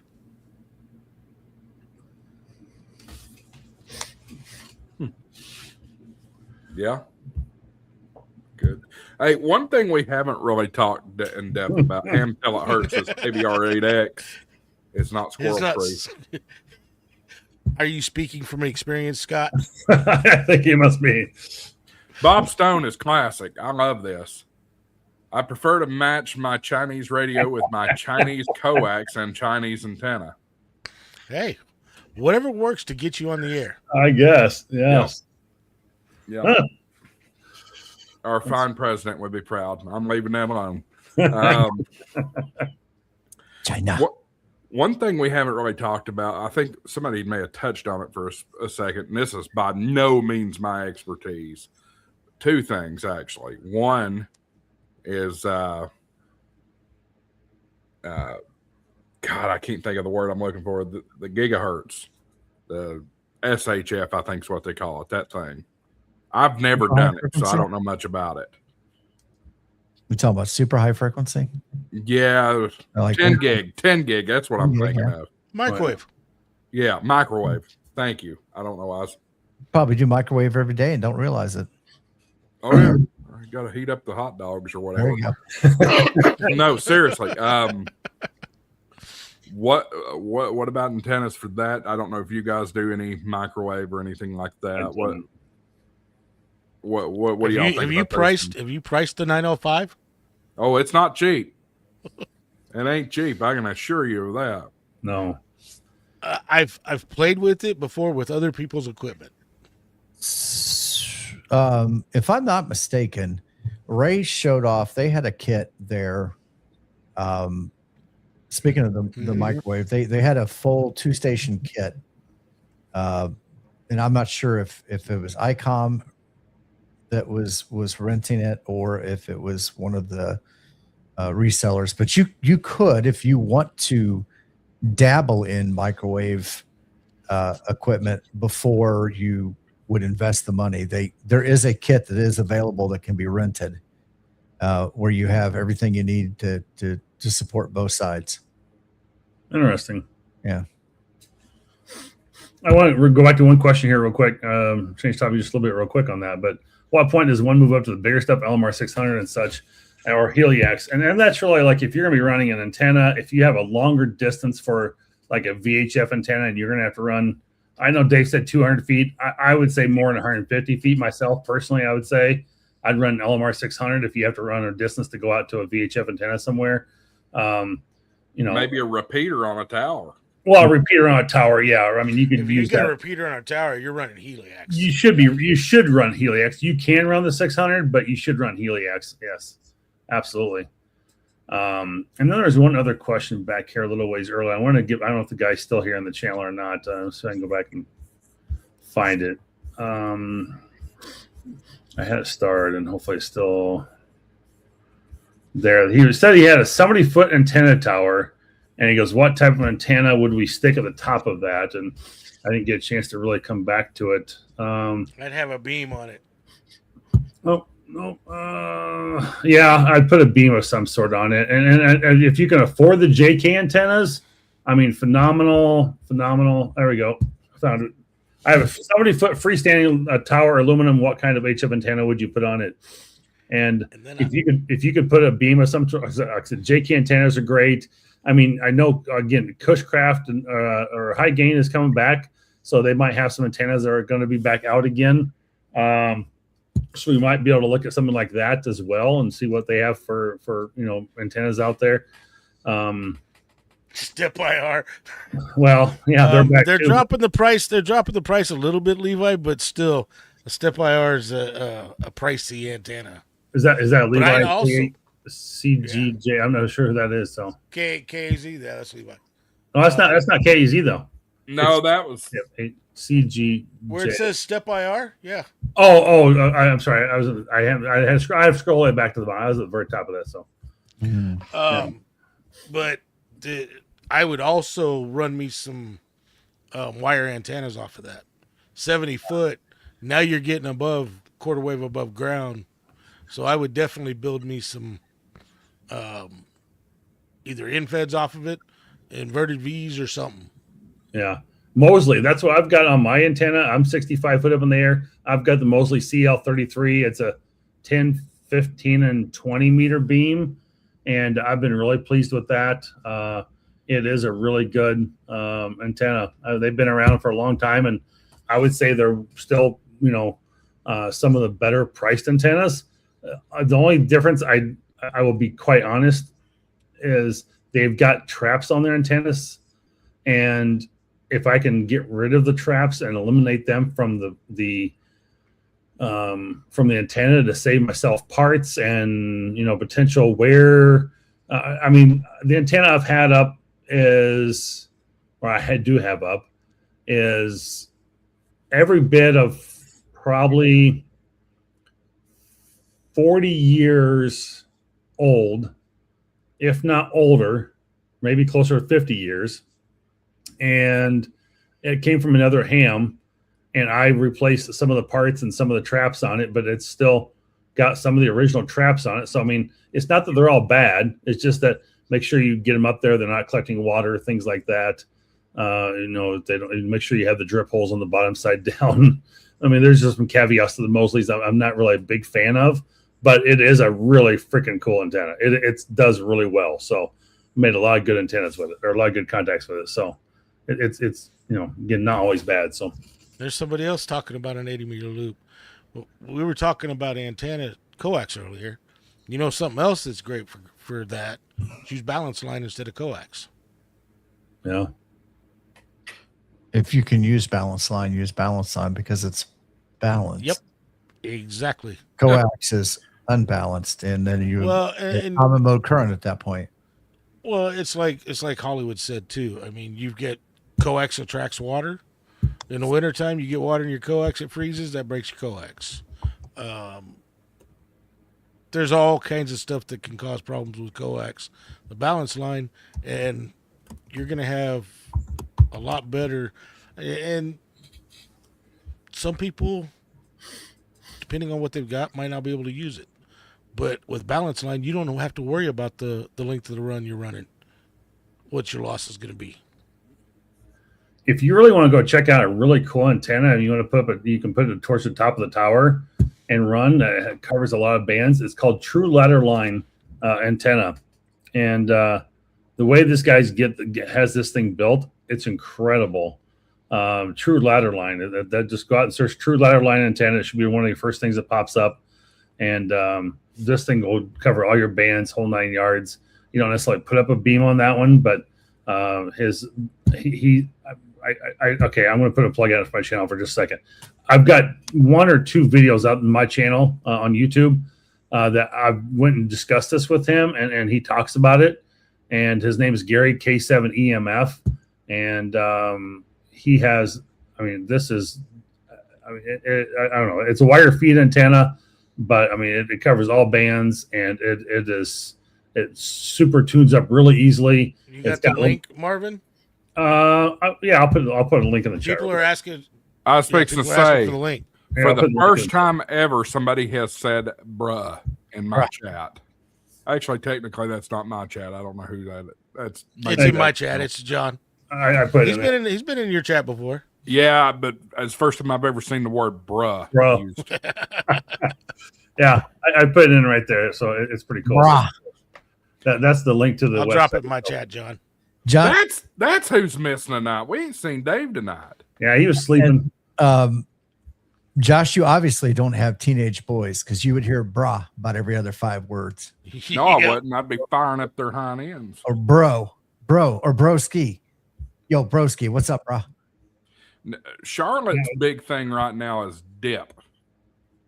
She says, nah, dip. And I'm like, That must be Tennessee. I'm like, stop that. And it just changed when she changed schools. That's the first time I'd heard it when she changed schools. But anyway. Must be a Tennessee thing. Must be. Anyway. Yeah. What she's saying, right? Here's the. I put a link to his page, and I also put a link into my YouTube where he's talking about it. So Frank says, brah, you think I need one? Don't start that because that'll be the next tutu. Yeah, you brought that up, Josh. Josh, you said it. We did not. That's all I'm going to leave it as. Hey, Thanks, Frank. Josh, I'm gonna call your daughter out here. Do you know what not dip means? Not clear. Is it air appropriate? Hell, we're in the second hour. What is it? No shit. Oh yeah, pretty much. Okay. Yeah. That's All right. Wow. Yeah, we're trying to put a stop to that. Frank says, you heard it here first. And Bob says, first was the tutu. Not happening for $10,000 in super chat. So don't even go down that road. That's what you said about the tutu. No. You know, come on, guys. If you're gonna don't mess with the tutus and stuff like that. What you really need to do is see what Josh's number is to get waxed live on the stream. No. I mean, come on. Let's do it. Julie's in here. She knows what I'm talking about. Matter of fact, I think Eric's. What's my price for that? All right. Eric said bikini at Huntsville, but I think what he meant was bikini wax at Huntsville. You want to play that game? We'll play that game. Uh-oh.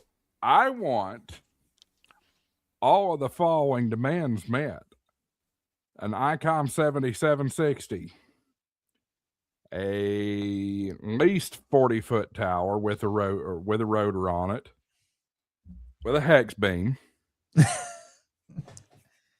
then we'll think about it. And an amplifier. Add an amplifier in it because my amplifier's shot. Oh, K14 truck. A mid-drift HamShackTV shirt. I mean, a ham TV shirt, not a ham shack, just a ham TV shirt. Oh, God, don't even start that. Well, Hey, it's right there on your screen, man. Julie knows. Everybody knows. That's right. What do you think, Julie? Should he get a? This got weird, exactly, John. On the live stream? John's right. It definitely And a 12-volt battery. You know, I got to say this. I've got here within my reach. I've got 4 batteries. I'm not driving to Indianapolis for one. Well, I ain't giving you any, but I'm just saying I got 4 batteries within reach here. I've got at least one within reach. Shoot, I can. Biano 50 amps sitting over there. No. I got the Prison Edition Denko battery here. I need to get me one of those Denkos. Well, they don't make them anymore. He's not making them anymore? Dennis, yeah, I talked to Dennis. He shut down his operation. AF3 says, how much is that cost-wise? Well, let's think about that. See if you guys can help me figure that out. The 7760 is like $4 or $5 grand after shipping and tax, isn't it? Somebody we might be able to get a discount on that one. Oh, I know plenty of people. For a 40-foot tower with rotor, what? Probably a couple Levi grand. said $40K. I got something out in my garage. I'll donate. Has to be all brand new. It's Roan Tower and a Yaesu rotor with the controller. No, has to be all brand new. Amplifier is a lot. Use code KMRD.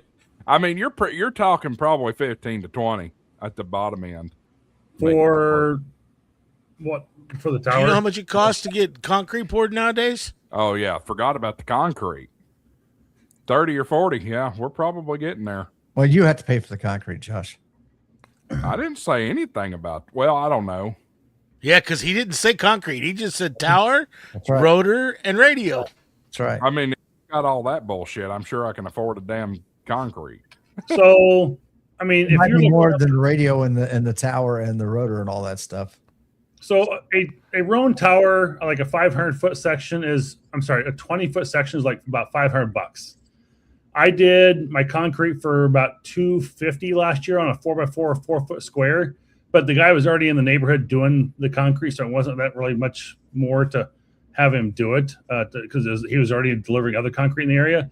It was about $2,000 to have my tower installed, and then my rotor, I bought that used. It was a Yaesu G800 or 1000. And that was like $450. And then I already owned my CL33 from Mosley, so that was no big deal. I probably spent about $500 to $600 on the mass strength ropes for guying, and the other antennas I already had as well for all my verticals. The repeater antenna I got donated, so that was a $1,500 savings there for the DB 224, and my repeater obviously $1,000 out of my own pocket. My network rack was about $400 probably. My coax I got as a trade with N3MFL Michael, who's Tortoise Overland, traded a radio for some Heliax coax. So that was no cost for me there. So I was able to probably do it for really less than $10,000 overall. Well, there was cost. You had to buy the radio. Oh, I had to buy the radio thing, yeah. But I mean, I'm just saying I'm probably still below $10,000 and getting my whole 65-foot tower installed though. So now somebody said we forgot the cost of the hex beam, and I know a couple people who make hex beams, and I figure if we could get the Has to be a BHQ hex. You didn't that's stipulate that. You Yes, just I said hex did. beam. No, you said hex beam. I'll Go back on the stream and watch it. I'll talk to Dave, and I'm willing to bet David, if we can get Dave's logo, put Josh in the tanning booth, and like they put the little rabbit and stuff on there, put the VexQ on his butt, so it's there when they do the waxing. I bet he'd play ball. Ain't nobody wants to see that stuff. Play that clip. Money isn't everything. It's the only thing. And everyone has a price for the $1 million man. All right, let's. AY4 truck. You know- Here's $2 for the fun for the midriff tower. All right, well, We went full clubhouse we tonight. got about $38,998 to go. Yeah, ain't happening. I can promise y'all that. No, Don't say that in front of TO. It ain't. You're He ain't no got fun, nothing. Josh, you're no fun. Ain't got no. It ain't happening. Nobody's taking out a second mortgage for this crap, or a third mortgage for that matter. Somebody was asking about the hex. I'm on BHQ right now, and just the center post for the hex plate and the BHQ beam and the alignment tool for the Roan 25. You're talking about $5,000. You got somebody that used their member chat. Yeah, Mike, member for 3 months. I will say this in all fairness about the VQ BHQ. VXQ hex BHQ. that Dave makes. Those things are like a brick shiz house. They are indestructible, and so I mean, with everything, comes a cost, but they can withstand some pretty hellacious weather. Josh's therapist is going to need a therapist. Yeah, absolutely. Yep. Well, fellas, 9:55.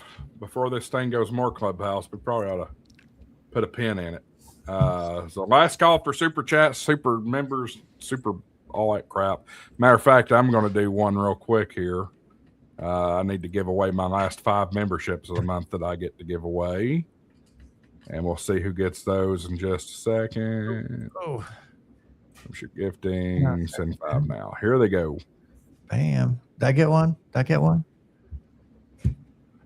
never KY4 Truck got one. Chris got KD9, YSW, George, KC1 TQF, Adam N2 Alf, and KM4 NXU got one. Congratulations, guys. Y'all have access to future videos, which I think I'm almost done with the Dayton series. I'm going to start putting some new stuff out in the coming days. So there's that. Anyway, let's go around the horn and see what's all coming up with everybody else. Marvin, you're next to me. What do you got going? So this weekend, I've got to move some dirt, and I'm going to try and set up my network rack with the new firewall and get everything moved over to the 4-post rack.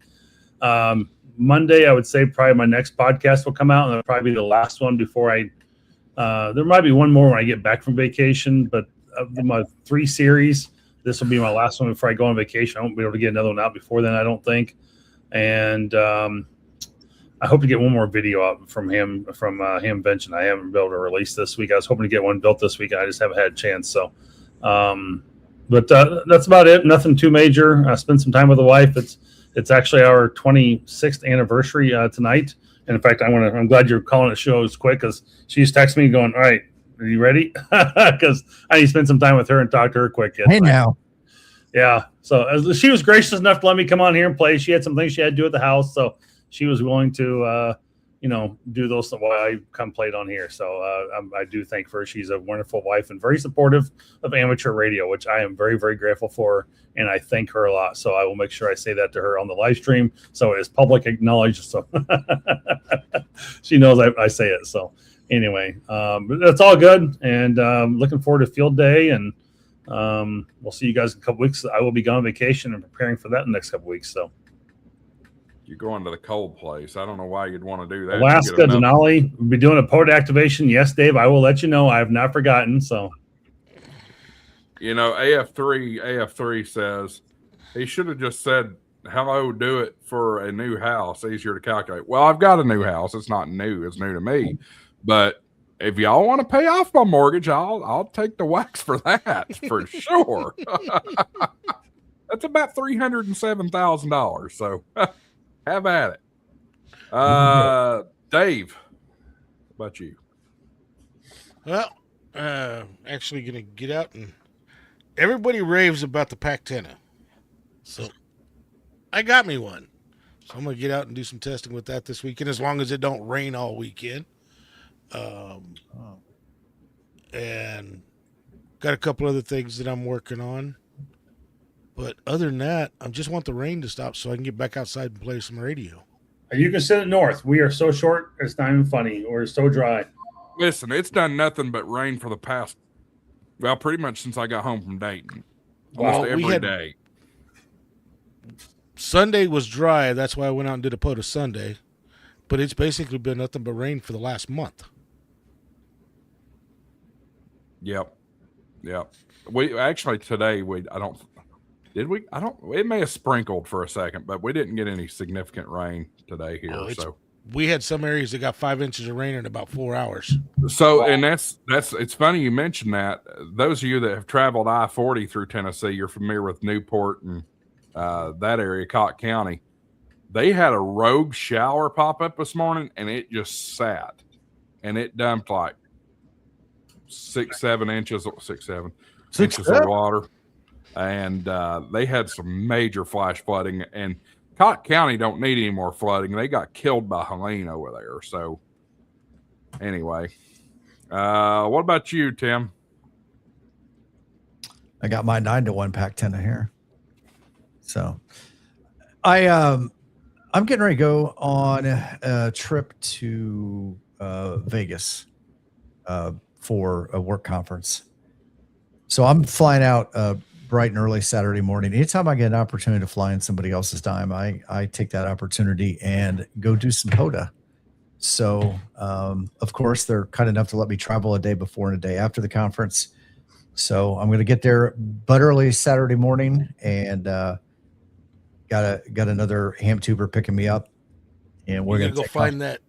You're gonna go find the hotel that Mike did. Oh, you're talking about The parking lot out there. Parking garage? Yeah. So I don't. There's some trails. The Santa Fe Trail goes right through some green spaces, some public parks in there. So I'm not sure why he did it in the parking garage. So I haven't had a chance to talk to him about it. He talked a little bit about where he found where the trail was going. Mhm. It was under the building. He couldn't get to it. The one spot that I found, which I don't think was too far from where he was at, it goes right to a public green space. There's parking lot and everything, and it's like a like a city park type thing. So, or maybe like area. Maybe that's why he didn't go. Greg goes out to what is it, Red Rock Canyon? That's just outside of Vegas all the time and activates out there. So yeah, I'm looking. Red Rock is I've been there before, and I've activated that.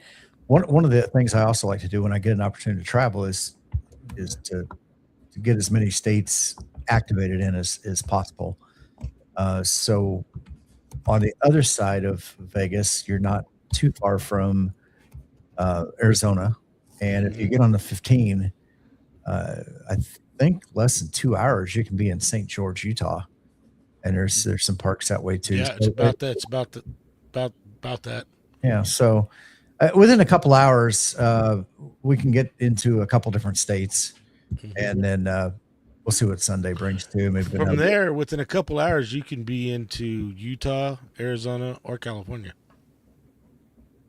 That's true. I have California already, and I have actually have Nevada already too. So Arizona and Utah are the ones I don't have. Marvin, you're a heavy typer. You know that? Sorry. You know, I know you can hear that. I think somewhere right around Hoover Dam is a POTA park. Yeah, there's I think the Hoover Dam conservation area or something like that. I was something like that. Yeah, so that might be another one. And then during the week I'll be busy. So I won't be live streaming Sunday morning, mainly because it'll be 6 a.m. and I'll probably be up. One of the things that happens when I go out west is I go to bed on local time and wake up on Indiana time. It never fails. It's 6 a.m. Indiana time, so it may be 1 or 2 o'clock in the morning local when I go to sleep, and I'm waking up at 3 a.m. local. That's the way it was when I went out to California to visit my daughter and my grandbabies. Yeah. So yeah, most likely not Sunday, but if we're in an area that they've got decent internet, I've got my live streaming kit that's coming with me. So we'll be doing that. We will be doing the kids table Wednesday evening. I'll just do it from the hotel room, or maybe down at the casino. I don't know. We'll see what they'll let me do.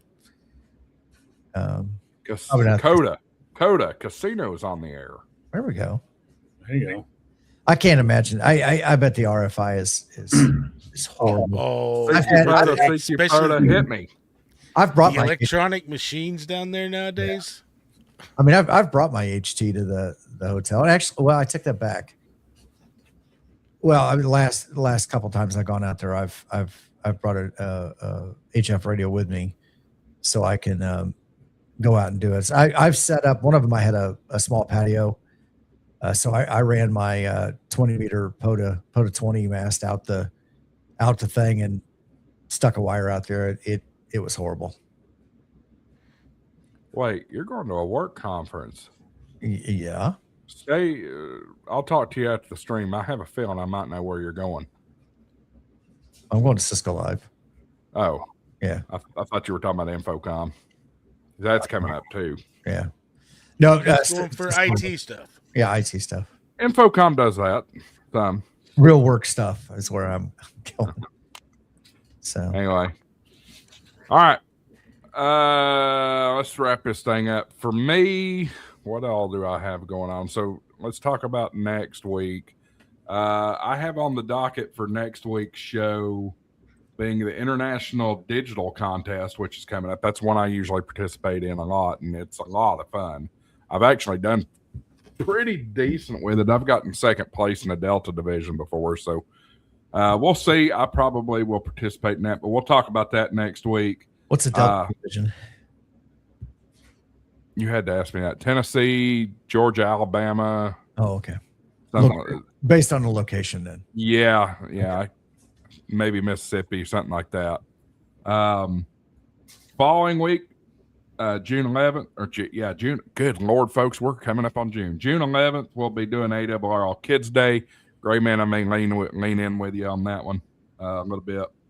And then on the 18th, I have slated to have one of the coordinators for 13 Colonies on. So we'll get ready for it's contest season, y'all. Summertime contest season. Yep. No, that's special events. Those are not contests. Oh, give it a break. June 25th will be Field Day preview, and also Friedrichshafen Ham Fair will be going on. I think it's called Ham Fair and Friedrichshafen. My understanding is Pepe is going to Friedrichshafen, so maybe we'll get a report from Pepe. No, I thought he said he wasn't going to Friedrichshafen this year. He's not going because he's going to Huntsville. No, he texted me earlier today, said, breaking news, I'm going. Oh. So the other night he did say that he would not be able to go because I think initially, I know he's changed it, but his daughter.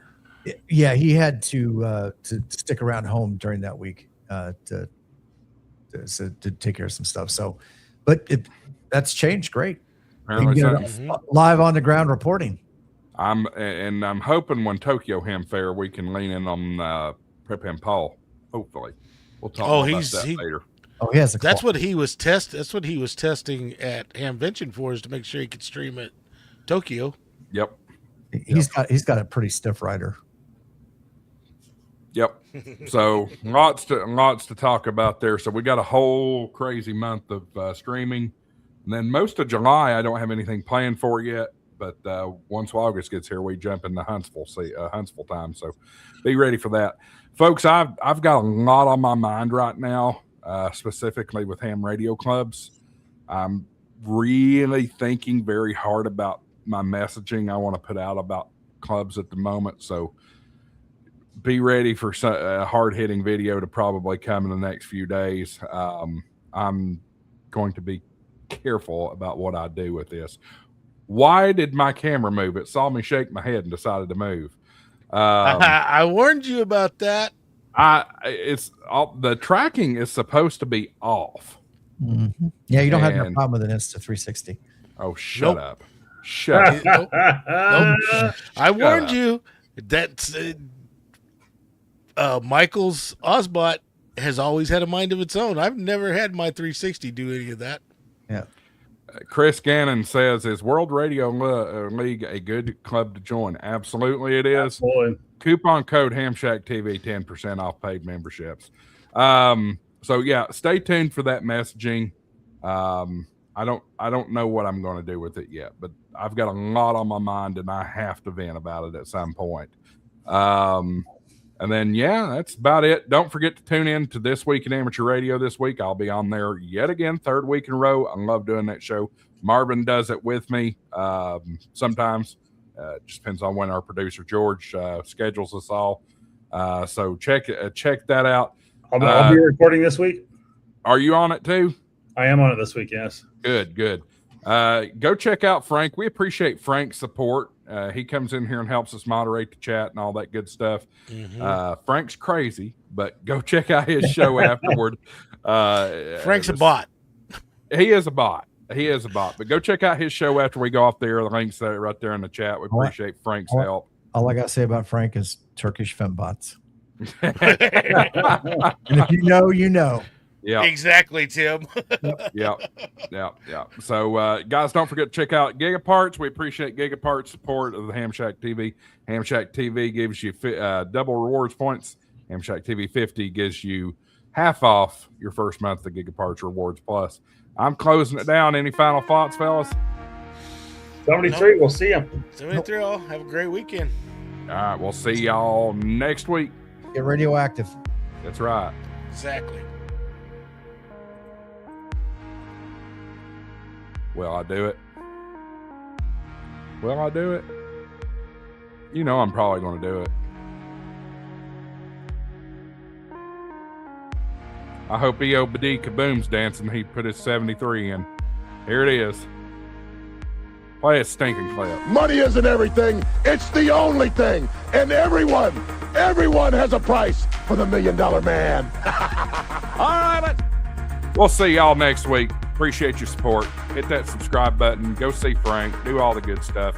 Go check out Good Parts. We'll see y'all.